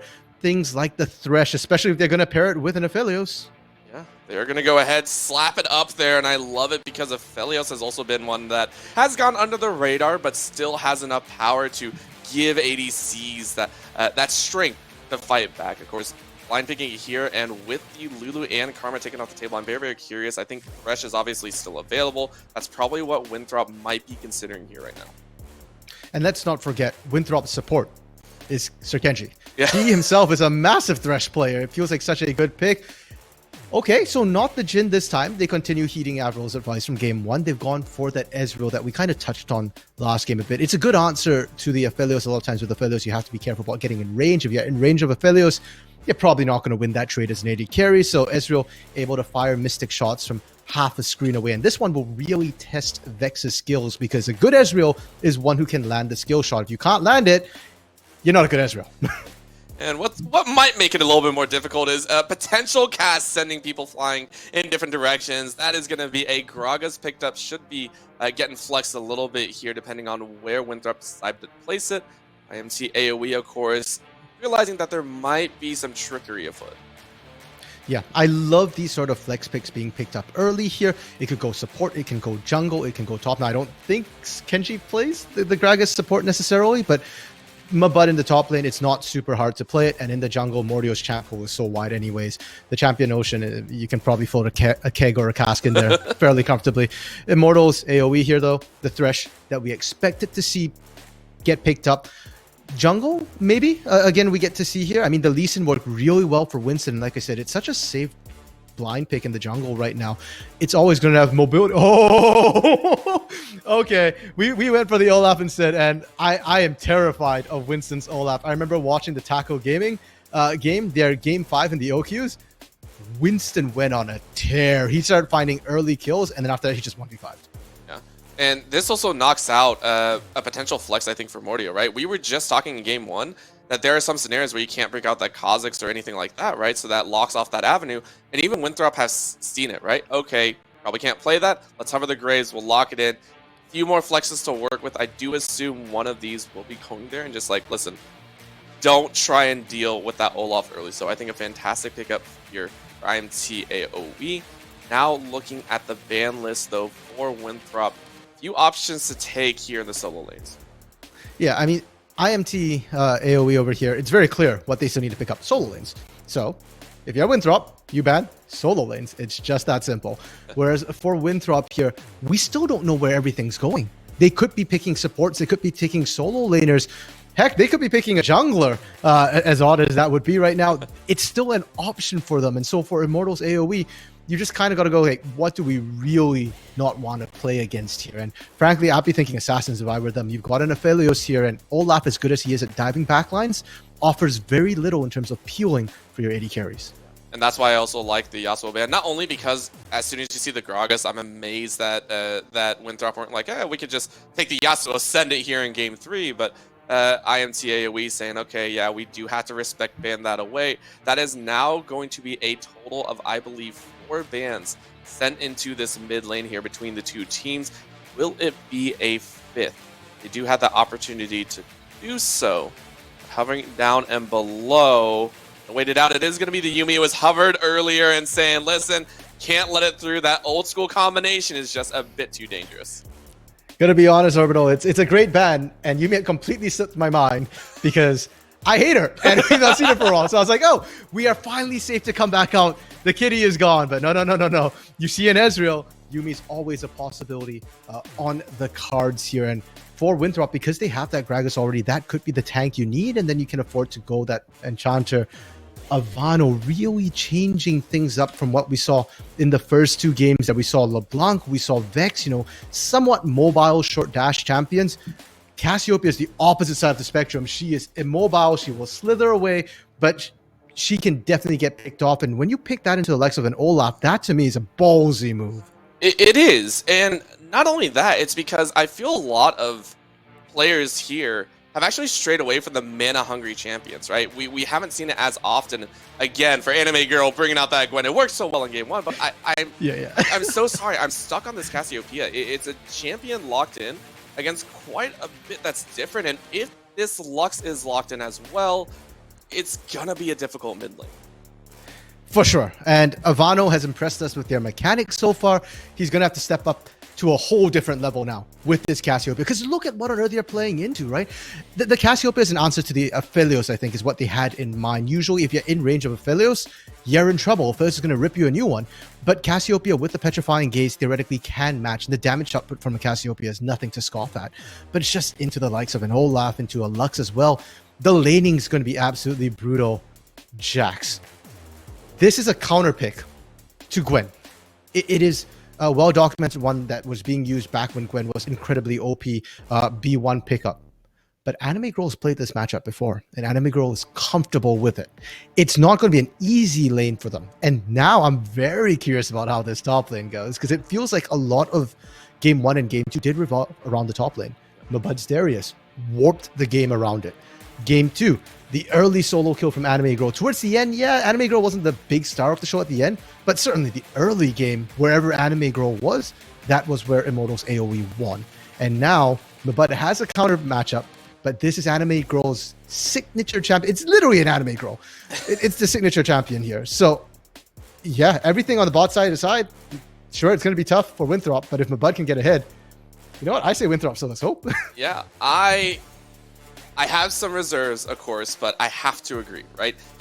Winthrop have once again kind of gone back to that same style of try and win the lane and then get an advantage. It's just the difference is Immortals AOE are also challenging them to that same race. They are also saying, let's also go for kind of that early game pressure as well. I'm, like you said, my eyes, you know, the Gwen, the Lux even in the mid lane. Now they have Felios and Thresh in the bot lane. I love that combination.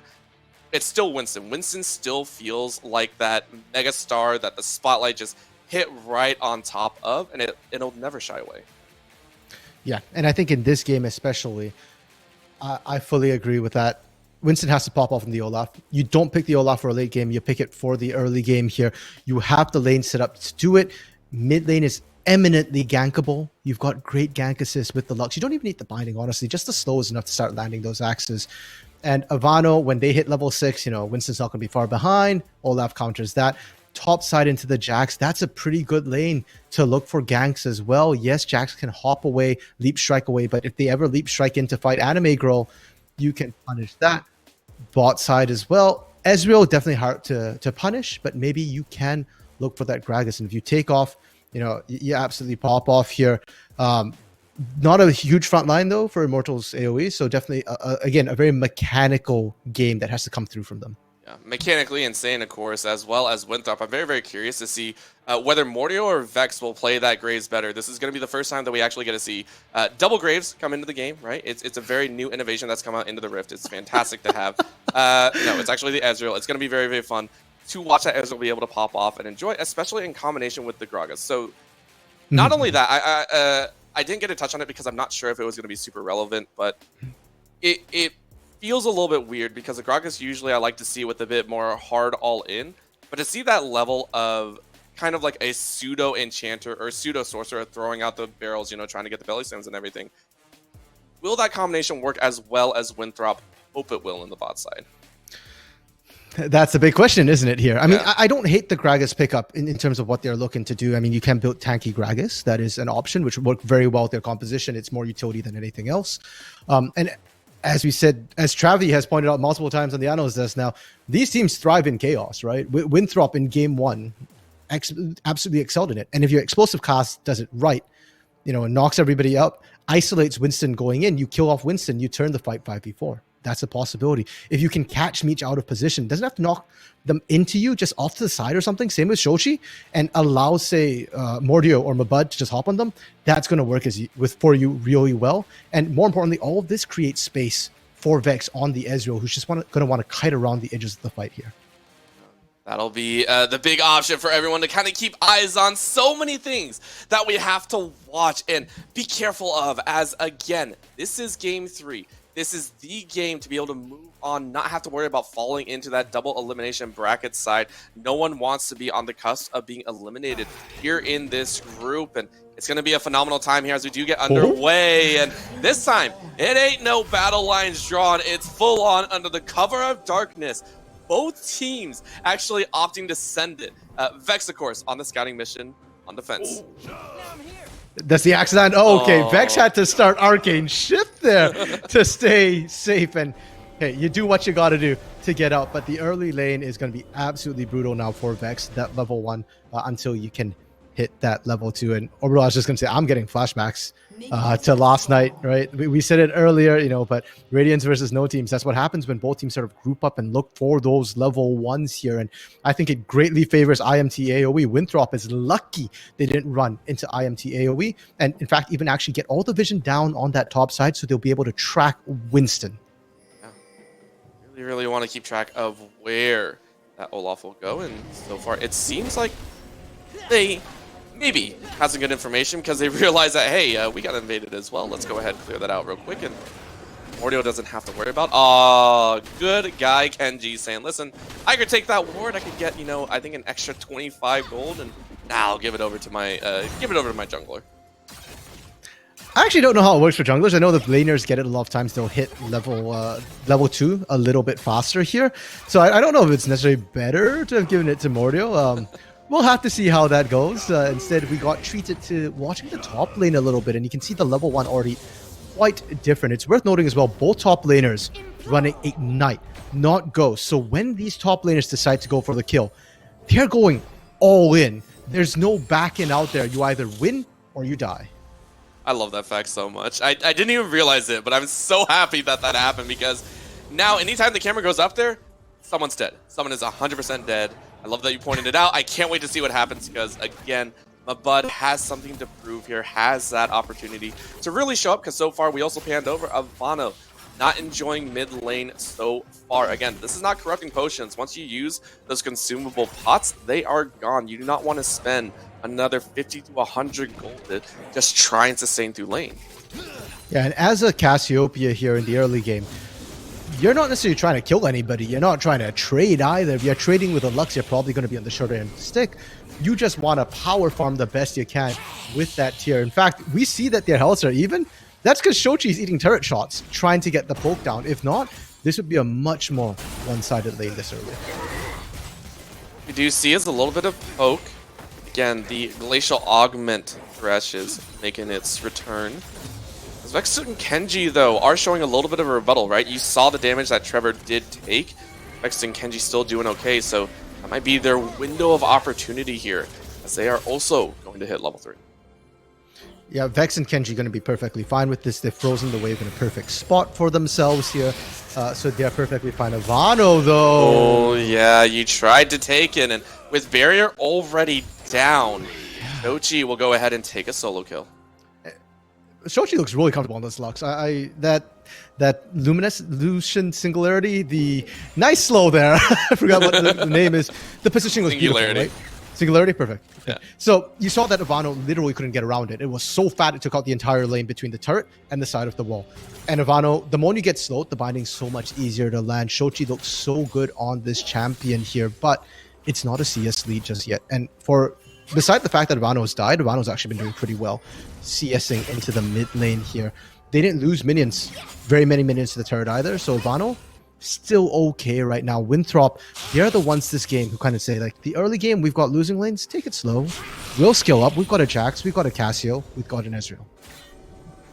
Question is how slow do they go before they realize that the car that they're trying to race is kind of careening out of control, right? This is what INT AOE are hoping to do because now on the top side with no vision, Mabud just spotted out Winston and Mabud. Not going to enjoy that. There's no teleport to help. Ivano decided to go Barrier, and now with the Counter-Strike up, it's just an Ignite, and Winston should go in for a final slap. Not even the E, just a straight-up axe to the back. That will be the kill on the top side. INT AOE making it look easy. All I heard in the back of my head there, Orbital, was the Jaws music there, seeing Winston come in. The moment he popped up, great, you have vision. What are you going to do? You're dead no matter what. You don't have flash. Mordio's not anywhere nearby. And that dive, beautifully clean. You go and ignite. You back out. Oh, interesting. Question for Shochi there. Who's a player that you would beat 100% of the time? Drew Dozer? Well, good thing he didn't say Ivano, because he's not beaten Ivano 100% so far. Not, but at least in this game, maybe. But we do see the mid lane enjoying a little bit of Spice the River. Now running red, just as in game number 2. Ivano even tried to help with a flash of their own, but only level 5. No Petrifying Gaze, and Shochi is actually going to fire back. You do not have anything, and Shochi turns Cassiopeia to dust. So here's the thing. You don't have to beat Ivano 100% of the time. You just got to beat Ivano the one time it matters. And right now, Shochi is popping off in the mid lane top side. Gonna be the needlework going out just to lay down the damage. Yeah, Ignite actually used earlier as well in that trade. So Anime Girl has to be a little bit careful. Mabud does have his Ignite ready to tick. And now level 6 actually has the ultimate, the added resistances there. And now we get a replay of the bot lane because I believe there was a kill down there, and that is going to be Trevor actually eating the surprise party from Kenji and Vex.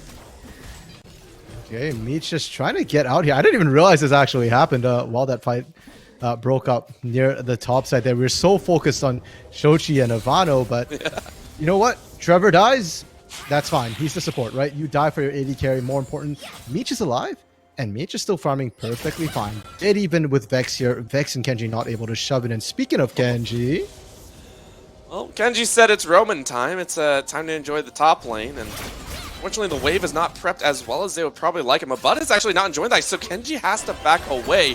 Mordio is now going to force it backwards, but might be a lot Winston. of time burnt on the top side because Winston's about to add to the party. Kenji realizes that he has He's to not shut 6 himself and yet. now is going to do it. Level 5 and into the counter with the laser. Shoshi said, show me that kill. Money, money, money in the bank. 3-0-1 is the Lux. Orbital, we said Winston needed to start running the train early here in this game. Well, I take that back. Shochi's running it for him there, and Winston benefiting from that. The fact that Mabud got burst down so quickly and Mordio had to back out meant that Kenji actually couldn't finish Winston off. The lifesteal you saw was enough, and if Kenji had tried to stick around, they might have lost more. Meanwhile, Meech trying to punish Vex under turret here. Can't quite chunk Vex, but they're getting the plates, and that is still some sort of advantage. IMT AOE winning across the board here. Feeling real good about this one. Early start, 5-1. Great gold lead to be able to return on. And you see the Noon Quiver plus the pickaxe for Meech will allow that to happen now. You were talking about Vex not getting pushed out as well as you would like. Well, Meech said, okay, now I can do it. I even picked up boots to ensure that I get in range for this. Now we go ahead and take another replay. This laser, I have to say, perfectly set up.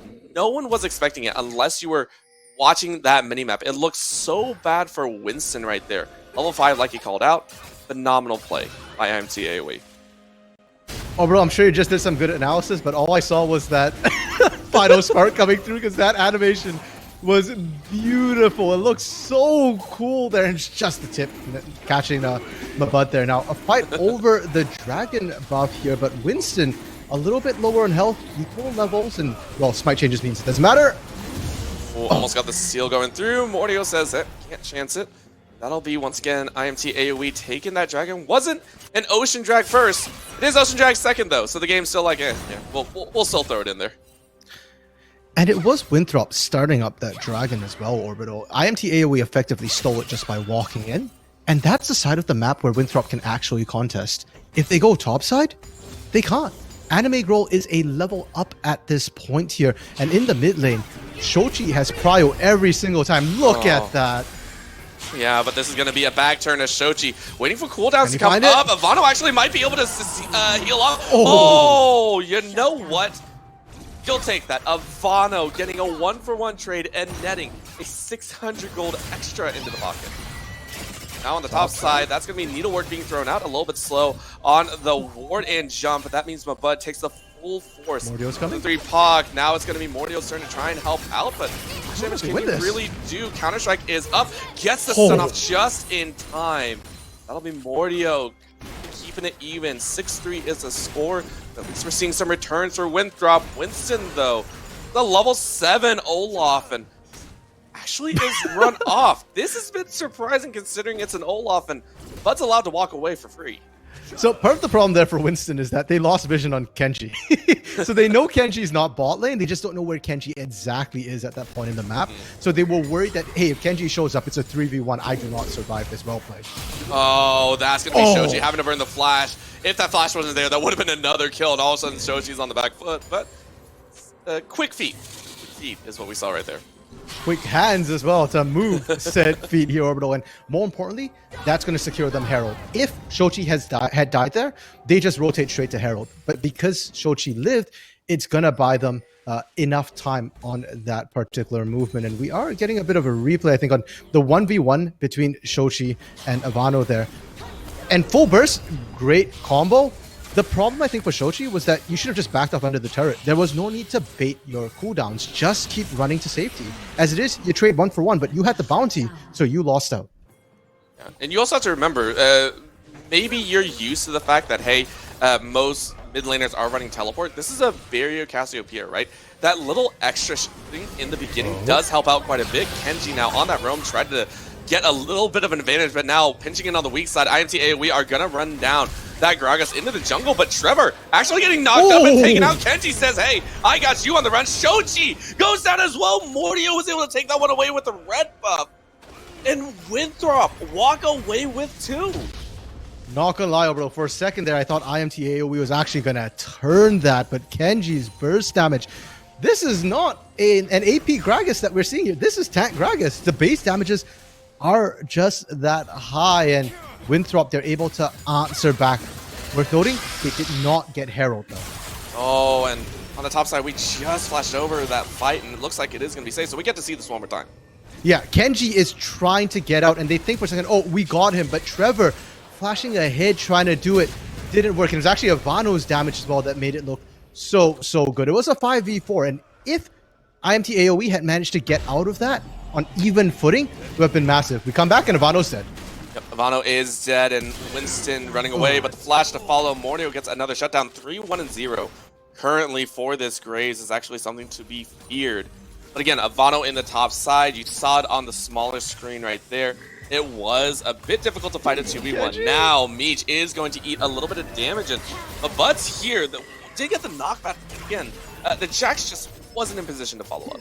Yeah, and they have to be so careful about this. The minion wave is about to get fully cleared here. You don't want to get caught inside turret range when that happens. And great survive from Meech. Only burnt the heal too, so the flash is still up and available. And now that Trevor's back, they can start to try and bully out a little bit here. Gonna be the chance to do it. Meech, of course, not wanting to play too close. Knows the combo's down, but still a counter strike into a couple hits means Bud could get a bit of damage. Our turret plates falling here in about 30 seconds, says. Gonna take stock here, and this is probably the first time, about 13.5 minutes, that the gold is actually fairly even.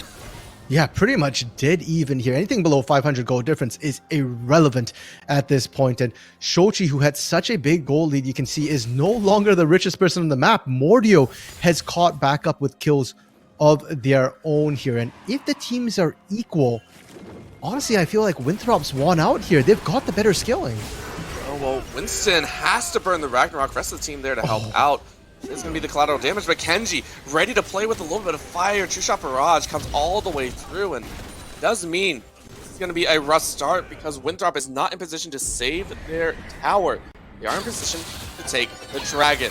Rift Herald dropped on that side, and we do hear the needlework going through. A great petrifying gaze, but can you get it? The barrier coming up? There it is! Ivano gets a 1v1 and survives. Now on the bot side, the dragon has it taken. This Winthrop going to try and take control of this earlier state. That is going to be the Mystic Shots going out. Great flash away. It looks like that's a survival again from Winthrop. No, Jax did fall. Can't survive a final spark. Looking for a bit more, though. Most importantly, top lane. Ivano 1-4-3. Able to take out Enemy Girl. And that's huge for the side of Winthrop there, that Ivano won the trade. You can see the damage coming down. The Ignite comes down as well, but the barrier at the last second. And if Ivano can continue doing this, then Ivano actually has a safe lane, because I was getting worried. You can't lane against Shochi. Gwen should be able to cut you down. Where are you going to go? Now, Anime Girl can't cut you down. You can go to that side lane. Ivano's meditating like crazy. Went down 1-4. Still has a very strong mental. So meditation apparently the answer to coming back from a very brutal matchup in the mid lane there. Already has the Crown of the Shattered Queen. Gonna allow a little bit more sustain to come through, especially against the likes of that Lux, who is now 5-2-1, by the way. Even though Ivano did get the 1v1, Shoji is still a monster and a terror on the Rift. Yeah, and as we move into the mid game here, IMT AOE have to play around Shochi and Trevor a lot more. It's all about the pick potential here. Anime Girl is not the same Gwen he was last game, where he can just terrorize everybody on the Rift. So you need to start landing these bindings and play around them. If nobody's there to back them up when they land the CC, the picks, it doesn't really matter. And for Winthrop here, Ivano split push, it's getting kind of nasty. Mabud's happy to continue scaling up, and Vex at this point still waiting to complete that mana mune. So that mana mune comes through. I'm very, very curious to see how much more damage this team will do. Winthrop have honestly done a great job to come back in this game so far, right? Again, at one point, IMT AOE were up at 5-1. They were in control of that early stage. It felt like they had decent control, and yet it just one or two unfortunate fights, and Winthrop have found their opportunity. IMT AOE, though, still have decent control of the macro game. One tower to 0, none. One dragon apiece as well. And it looks like we're going to get Mountain Soul once again. Repeat of game number 1. A little bit of extra shielding against all the burst. And this time, Orbital, I do think Mountain Soul is highly beneficial for both teams with the sheer amount of damage that's coming out here. Every little bit will help. So far, a lot of the fights we've seen, it's been kind of like everybody except for the AD carries really chipping in. Once we start seeing those second items completed, that's when we're going to start seeing the AD carries come in. And I think that completely changes the landscape here of these fights. It'll be who can output more damage. For now, though, IMT AOE, a little faster on the rotations, the other one making the proactive plays, and the other one's being rewarded with the Herald. Second Herald, not the most phenomenal, right? No real plates, but this could be the opportunity that IMT AOE are looking for. Ivano on the top side, realizing that, hey, this might not be a great place to stay at. Kenji coming up to help out a bit. Like towers should fall relatively easily. Over the side they go. Trevor is going to walk past, and that's going to be the Glacial. Slowing it down. That's going to be a great hook. Is that ultimate going to come out? No, Ivano just dies in the middle. And doesn't burn a single thing. So, realizing that death was imminent, decides to just take the loss. And they're going to keep on pushing. That second Herald we're talking about, I was looking top lane to get outer. They're using it to push inner here. No one can answer. Mabud is sitting bot side trying to push, but you're trading inner for outer at this point. Is Shelly going to get another charge off? Yeah, looks like it again. It's only Kenji up there. No one's responded yet. No one has even tried to. And considering there are three still up here, Kenji walked up. Huge push coming out for INT AOE. Honestly, a little bit of a rough time. Now we're going to go ahead, swing right back up as we do get a lovely view of the Rift there. Champions Cup as the mid lane tower falls as well. IMT AOE in one fell swoop have taken down 3 towers, opened up top lane inhibitor tower for a push, and are looking to prep for this upcoming dragon. Oh, bro, I think what we got there was the Winthrop fan experience, where that was what the fans were hoping Winthrop would be able to do. Just swing to that top side, cover the top. Unfortunately not. And now Winthrop have lost full control of that top side of the map for the rest of the game, as Baron's going to be spawning in about a minute. IMT AOE, they're now free to focus all their attentions on this Dragons. They have minions pushing that top side for them, granting them all the vision they need, and if they see Mabud there, they can pull the trigger on Dragon immediately. Be a single problem. That's why actually Mabud preemptively rotating down, right? And the Dragon has actually started up. So Winthrop saying we have to go for this. I'm not sure if they want to force it because, again, they're getting pinched in a 5v4. It's going to get a little bit low. That's a pass. Only popping a few people on the side. Mabud wants to get into the fight. Is going to go in with the Counter-Strike Dragon down to about 2k. They're going to spam it out. Ivano trying to run interference, but no one said so far. Mabud did a great job holding everyone off. Enemy Girl going right back in. That's going to be the kill. Laser comes across, gets Grace, and that might be the smite. Who is going to get it? That's going to be Olaf taking it home. So that's going to be 2 Dragons. Can't get away with anything else. That's going to be a great binding catch. Gaze grabs 3. That is going to be the signal. Winthrop chase down all the kills, and they will make IMT AOE pay for that dragon. Somebody give this man a medal! Ivano just turning the fight, the beautiful 4-man petrifying gaze to salvage a terrible situation. And guess what? Ivano's Cassiopeia here. They can shred through Baron. Winston's dead for 20 seconds. There's no Hextech. There's no Ghost. Winthrop just turned the game on its head. All right, we had questions, we were wondering, and we said it. We were wondering about the top jungle. At the start of this series, we said it was the top jungle show. Who's gonna have more priority? Ivano said, hey, I'm here in game number 1, game number 2 as well, and now in game 3. It is blossoming into here. Amazing play. And if you watch this fight, the top lanes are trying to zone out, but Mabud ran back in. Anime Girl is doing a better job zoning out the back line, and then the binding lands onto Mordio, and that should be it. It's a free dragon. Disengage, and here we go. Watch Ivano once again here, flashing in 3-man, but good enough. They found all the carries. Yeah, and most notably as well, like you said, the carries, that's all you wanted. And we get right back into the action. Explosions around the Rift. It looks like Mordio tried to take a little bit more than they could chew, tried to use that Baron as much as he could, and end up losing it. So Ivano, after making an amazing play, set up too far, lost the Baron. Mordio as well. This is going to give IMT AOE another chance to look forward and kind of recoup their minor losses after that dragon. Orbital, I am legit shaking right now behind my camera with how back and forth this game is. Look at this. Every time something happens, there's an answer. Winthrop trying to make another play, but not going to work out this time. Kenji going to drop, and I want to point out that on this Baron power play, They've not found any turrets yet. The top lane turret was supposed to be the first one. They didn't get it. And IMT AoE, they lost the Baron, they lost the fight, but they refused to lose anything else. Yeah, this is looking pretty rough. 300, 200, it's sinking. This might be a negative Baron power play here in a couple seconds, holding steady at about 120. But you can see it there, right? Taking a look at the, oh, that was close. Looking at the total damage though of Vano, if you had taken a look at this graph, I want to say about 5 to 7 minutes ago, probably would have been more middle of the pack, but rivaling the likes of Sochi, just 600 less, is ridiculous. Now Vex as well! That is the Ezreal that you just can't deal with. Remember, we're talking 2-item power spikes, right? Vex is completed here. Mura mana with that Essence Reaver here. We see the Liandry's being completed. That's just icing on the cake. And Meech didn't go for, you know, the normal sort of Aphelios builds we normally see. I mean, this one is still something Gale Force Bloodthirster. It's a survivable build, but it doesn't do as much damage as Vex is going to be able to do. And Winthrop, despite the fact they couldn't make good use of the Baron earlier, are able now to at least clean up those turrets on the back end. Exploding out there onto the rim, 2400 now for the team. Feels a little bit better, able to stay a little bit more in shape, and most notably, I think a little bit of that gold went into Mabud. He was able to take bot lane tower, and Mabud's been having a little bit of a rough time. 0-3 and 5, right? This Jax has not exactly been that split push terror that we've been kind of hoping for, but is slowly scaling up for it.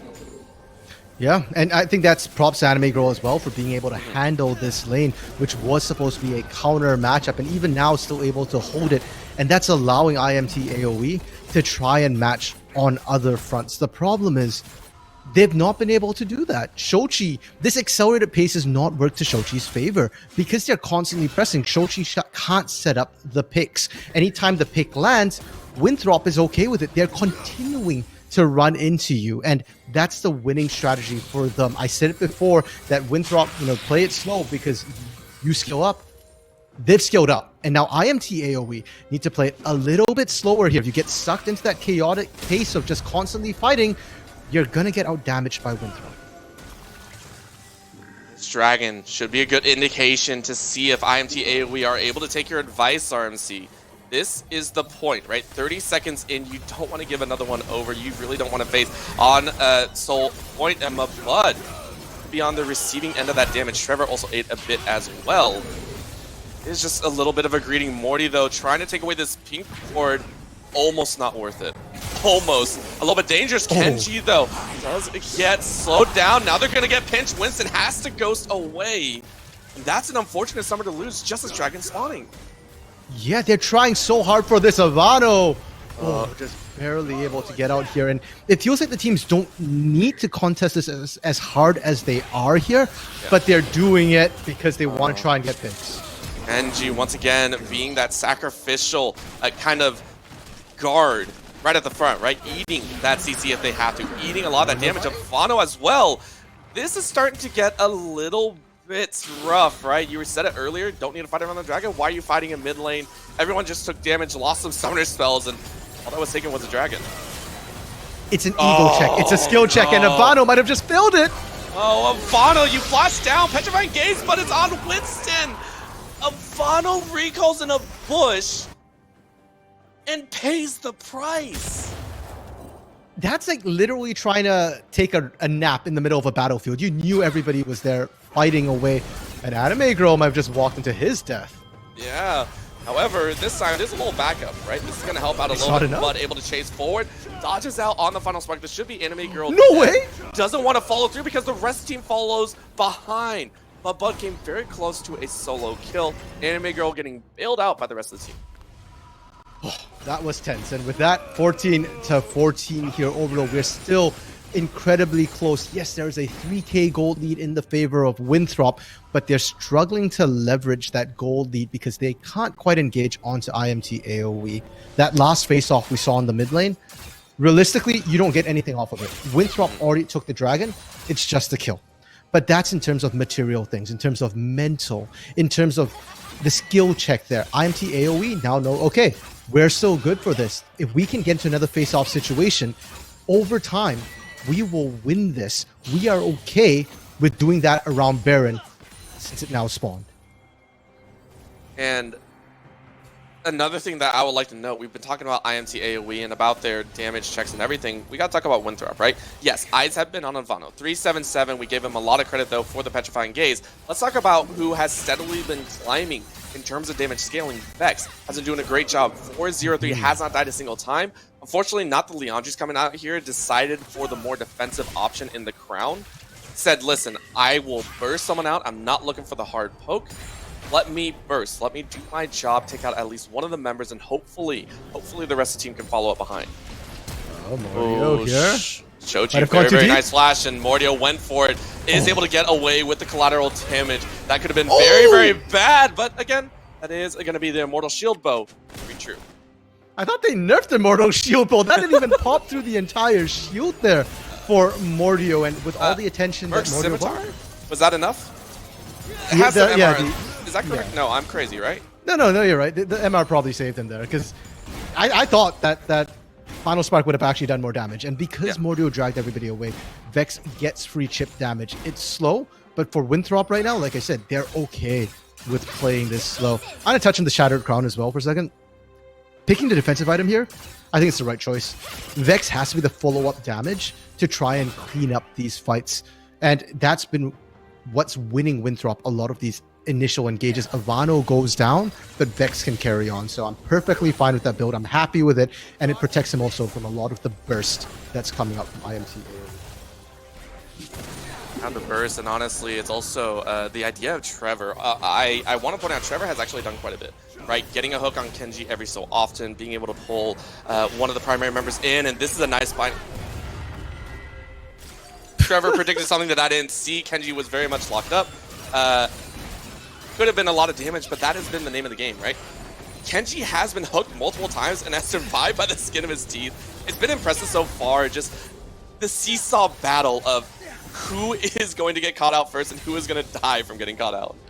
If you think Kenji is getting out now, wait till he completes that Zhonya's Hourglass, and then you're really going to see IMT AOE struggle to find picks. And it just feels like IMT AOE, they're the ones trying to force all these moves. Winthrop has been playing so defensively for the last little while, and part of me is questioning, what are you waiting for? You're already stronger in terms of scaling here.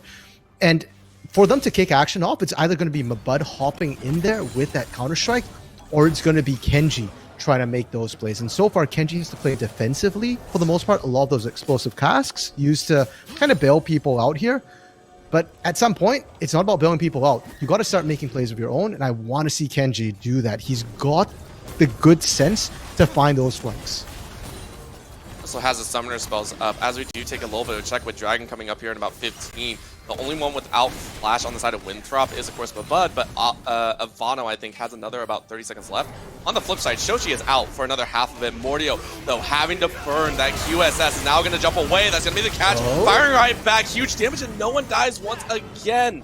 That is going to be so much expended on the side of IMT AOE, and nothing gained from it. That's a 5v3, and remember how I said, Kenji, I want to see that explosive cast used offensively? It's up. Didn't have to bail anyone out, and he's behind them here. Winthrop going for the Dragon. The call from IMT AOE will match with Baron. Yeah, but they're a little bit slow, right? That Dragon fell way too fast, and the teleport from Mabud had to have been spotted out. And Winthrop had the inside track, right? Right now, they do have the inside track a little bit and getting close. Oh my lord. That was a stat check a little bit from Vex and Kenji. You were talking about Kenji not going that AP build. He has enough to still do a decent amount of damage. Yeah, he's AP now. I mean, that Ruby Crystal, that Kindle Gem we saw initially, Everfrost, that's AP damage. And now we can see if they find that sort of engage there, you know, they can definitely turn things. They weren't all quite together, so they weren't able to punish, but it is becoming slowly more and more Winthrop favored. Orbital, are we going to see the first series loss for an LCS affiliated team? You just jinxed it. You just jinxed it, RMC. You said it out loud. I wasn't trying to say it, and now it's not going to happen. But I have to agree, right? 14-14 at 31.5 minutes. Soul point for Winthrop. Baron is now being started up again. No one on this side of the rift. They're calling in the teleport. This should have been enough time. They should be able to close it down. The question is, how many can they get away with? no primary carries though, unless this is a steal. It is! Are you kidding me? Kenji with a barrel steals away Baron. What did we just witness there? They threw out the final spark. The smite was ready. I don't think Winston actually even smited, and this really might be the end. Winthrop have Baron. They're pushing in here.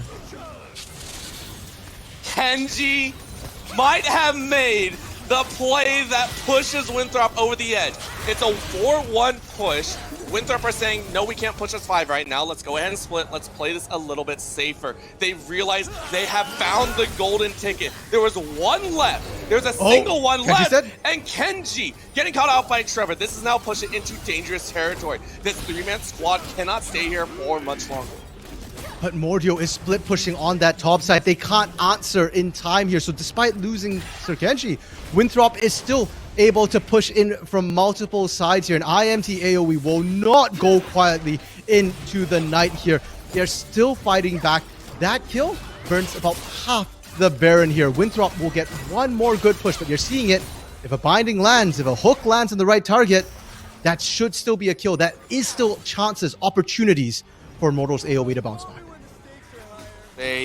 It's not over by a long shot. The Baron that was taken, even though you see it in the top of your screen, 2800 Baron power play, right? Yes, it is Baron taken.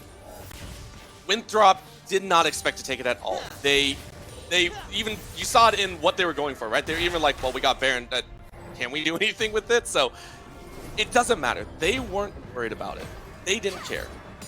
It was specifically that, hey, we got the Baron away. We're not dealing with IMT AOE pushing Baron on our front. So it is a stall Baron. It worked perfectly. And now, with items bought, it's the question. Mordio now getting caught, though. Once again, no flash available. It's fairly tanky, though. Anime Girl able to lay down the damage. Mordio has to be able to get away. That's the laser, though. They found Mordio. Look on the flip side, though. That damage is unreal, but it's not going to be enough. I thought it was going to be there. Vex, for the first time, dying here in the late stages of this game. And they're now going to try and push in here. There's a minute to Dragon, so IMT AOE, they've got nothing better to do than to push. Abano, he's got great wave clear, petrifying gaze as well. They're diving. Yeah, they got it. They got to go for it. That's a good one to throw out, but it only catches 2. Now they're going to chase back, and the tower's down. What more can you do? Can they manage to maintain this hold? Can they keep their HP bars up? Looks like yes, they can. Anime Girl is going to get ignited, but it shouldn't do much more than a little bit of tick damage. The inhibitor falls, and honestly, that is going to be the least amount of stuff that they could have lost. That could have gone much, much worse. Winthrop needs to interrupt recalls right now. Dragon spawning in 30 seconds. If they can buy time, they can get Mountain Soul. And considering the amount of burst we're seeing out from IMT AOE right now, that Soul could be what Winthrop needs to push them over the edge. IMT AOE, they don't have TP on Anime Girl or Shochi. They're gonna be late to this Dragon. Both teams hoping to set up properly. Kenji gonna take away the scuttle, give themselves a bit of perfect, immovable vision. Eyes, though, who is going to be coming around? Anime Girl a little bit late out of base. Like you were saying, IMT AOE a little bit slow to this spot.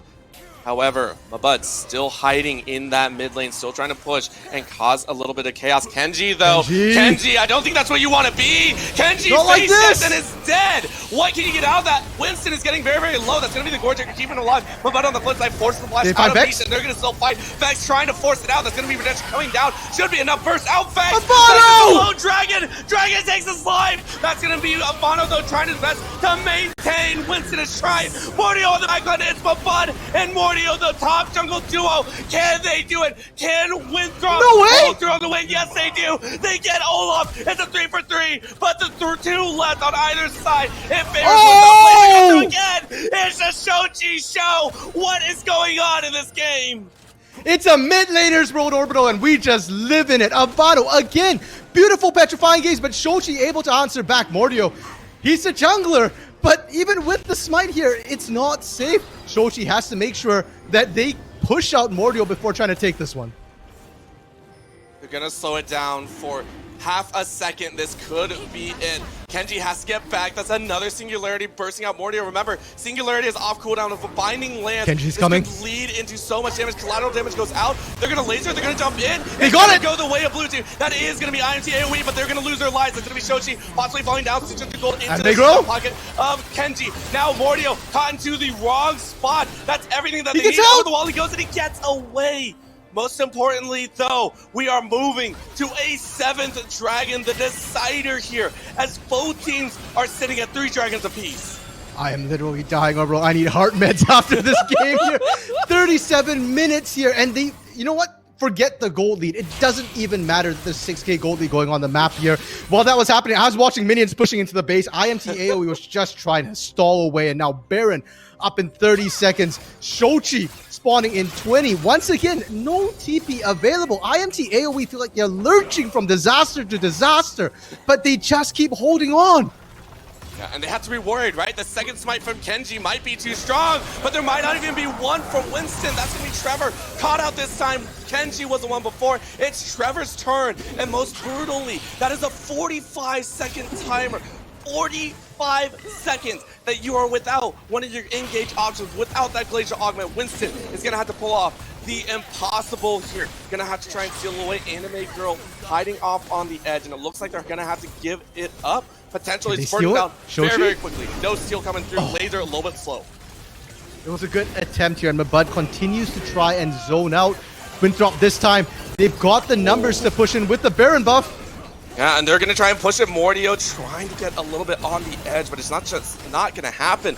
But again, I think this is the 3rd or 4th Baron that Winthrop have been able to pick up. IMT AOE are battling against the odds here, as they have not gotten a single buff to push with. This is getting ridiculous.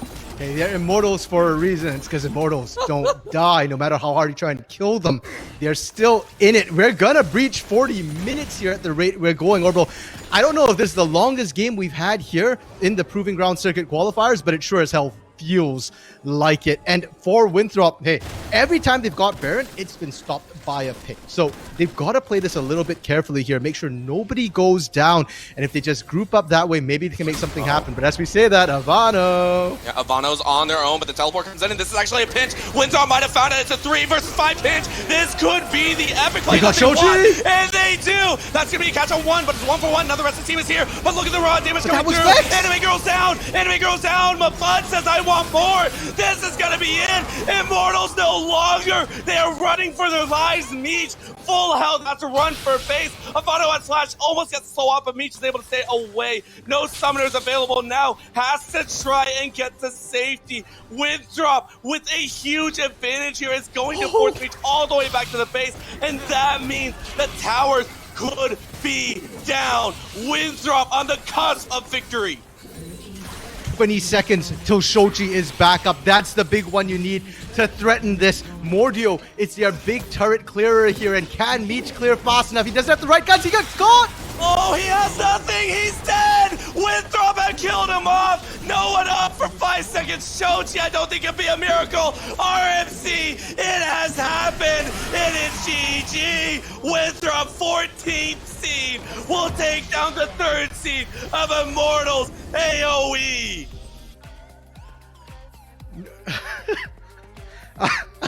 Orbital, what a way to end this incredible series. The first LCS affiliated team has fallen. North America, witness your collegiate kings. The roster might have changed. The winning does not, and they are here to take the amateur scene by storm. I would love nothing more than to dive into that game, to dive into the chaos, the beautiful chaos that was painted in that 40-minute game. But we cannot. We have 3 amazing analysts waiting right now to break it all down. So I'm going to throw it over to the amazing Travesty, Smacks, and Avril, very sorry, to be able to give us that rundown. Hey there, ladies and gentlemen, and hey, yo, welcome back to the desk, where we just got to see a game 3 that was back and forth. Like, what was that? Both these teams, neither team wanted to lose, but unfortunately for IMT, Winthrop showing their more than just the Kings of Collegiate so far. Smets, we were looking through that game, and that was just a phenomenal game, man. Yeah, that was, well, phenomenal is definitely one word for it. I think you could throw a lot of adjectives in there, and at least at some point in that 40-minute slugfest, it would be correct. Sloppy is definitely one word. You know, adventurous. We got some big pop-off plays as well. But yeah, just all in all, that was a really fun time. Really big congratulations to Winthrop for finding this upset. I don't know if it's possible, but if we could show the caster predictions, I think this is a great time to do this because literally nobody, literally nobody person predicted Winthrop to win. Not even Twitter. Wrong. Oh my god. Everybody's wrong. That's so funny. Hey, listen. This is why they don't have us put our predictions in, because we would have gotten it right.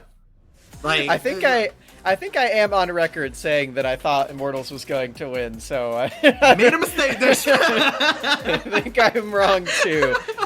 But yeah, just a really good upset for Winthrop. Really valuable for them. They get to move on to the upper final. I don't know the terminology of this group, but anyway, it's a really big win. I'm really happy for them. They definitely deserve this. Yeah, absolutely. I'm excited for it. I believe we do have our interview actually ready to go to get things going. So I believe we are going to make a swap over to that, as we do have Ivano here coming in here.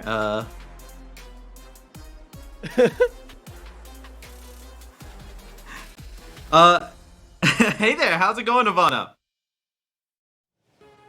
Doing fantastic. You just came off of quite a fun game there, fun series. You had some fancy footwork. I did. I can't say I didn't.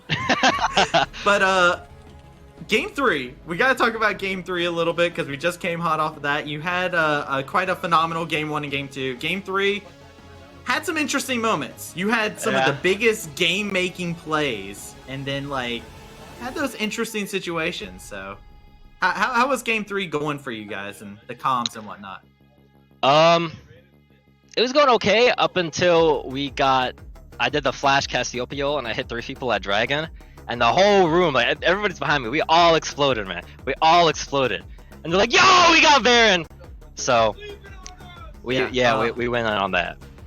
I'll be honest, us here on the desk, we popped off for it as well. There was that moment, to see it. And there was also the Baron steal that came out from Kenji there, the hero play. I did not believe that Kenji actually did that. That was, oh my god.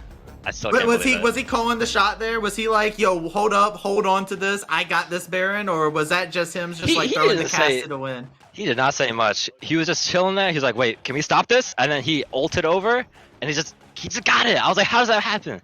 But yeah. Now, I have to ask, you guys are coming off, even though you guys have a lot of new players here, you guys do have the title of being the Kings of Collegiate, right? You guys do have that reigning championship for yourselves. How does it feel to come inside of the Proving Grounds circuit and be able to take out an LCS affiliated org in y'all's first match here after the open qualifier? It feels really damn good, I gotta say. A lot of people were doubting us. I don't know why. We won CLL last year, even though I wasn't a part of the roster. I am now, and we're still very, very strong, as you can still see. And I just like to prove the doubters wrong. Well, I think you definitely gave them some things to prove them wrong inside of this, and it was beautiful to be able to watch. Inside the jungle, I do want to bring up, you guys do have a substitute situation that's been going on there from what we've been seeing. You guys normally have Frost Forest inside the jungle role. How has it been playing with a new jungler? Because you guys played with him throughout the entirety of Open Qualifier and here now, and he had fantastic series for himself as well. Yeah. They're a bit different in terms of playstyle, but they're both like really synergistic with our team. I still think they're both very strong junglers, and I like them both. They're my boys. I feel that. With that being said, man, before we end off this interview, I do have to go ahead and ask you, What's the goals of Winthrop? Do you think Winthrop's just going to come out here first seed swinging? Is that the goal? Is that the plan? Or is what is there seed? that's fed for Winthrop, man? I will say that we have pretty high hopes for ourselves. We've been putting in the work, and we're just hoping for the best. I believe we can do it, and we'll do it. Let's have some spice to end this off with. There's two other collegiate teams out there, right? Are you guys looking to be the best collegiate team here inside of the qualifier, or do you guys have a doubt about that? What's up with that? What's going through y'all's mind? I believe we can be the best. We haven't really fought the other collegiate teams much yet, so it's still like hard to tell. But I still believe that like we can be the best. I like it. I like it. Look, I'm ready to see how you guys build that up. You guys had an impressive showing here, taking down Immortals AOE. Absolutely phenomenal. Thank you so much, Ivana, for coming in for the interview here. Thank you for your time. Anytime. As going to go ahead and go back to the desk here as hello everybody, welcome back to the desk. Hello, what's up? I like how Smats was here in the middle. Thank you for that. Yeah, it was a good mediator. You know, once I felt that there was no threat of any violence, I made my escape. But it's all good. Smats protected. I appreciate you. I appreciate you. This is why I got you throughout the entirety of this protecting. But I mean, now we got to see Ivano's perspective there. I love the energy that they had, by the way. Like, he was talking about the 3-man Casio, the Kenji steal at Baron popping off. It's exactly what you want to see out of a young collegiate team just looking to prove themselves here. I want to real quick throw it over because I talked a lot about the mid, the jungle. We saw how the Ezreal was performing. You gave some big props to vets inside that game. Oh yeah, no, I really think Vex really proved his worth on that third game, because I don't think he really had the best first and second game, but oh my god, it literally felt like it was like a Sven ADC with his ults. He was like it was just landing them on cooldown and like landing it on the people that mattered, and I'm really impressed. Good job, Vex.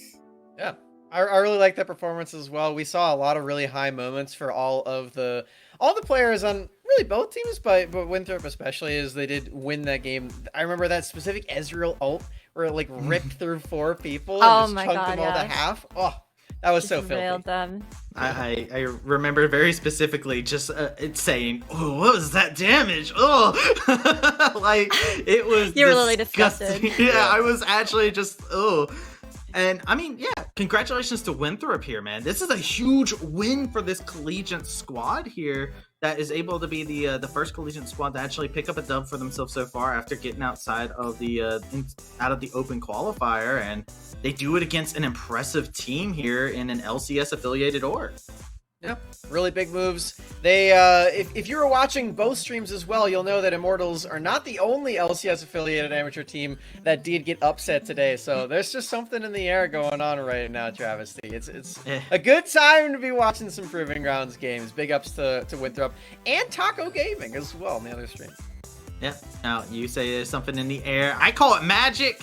But with that being said, we did have ourselves a magical and phenomenal guest here in Avril. So Avril, we do have to unfortunately say goodbye to our lovely guest, who is going to, I'm sure, be providing much more throps out in the chat.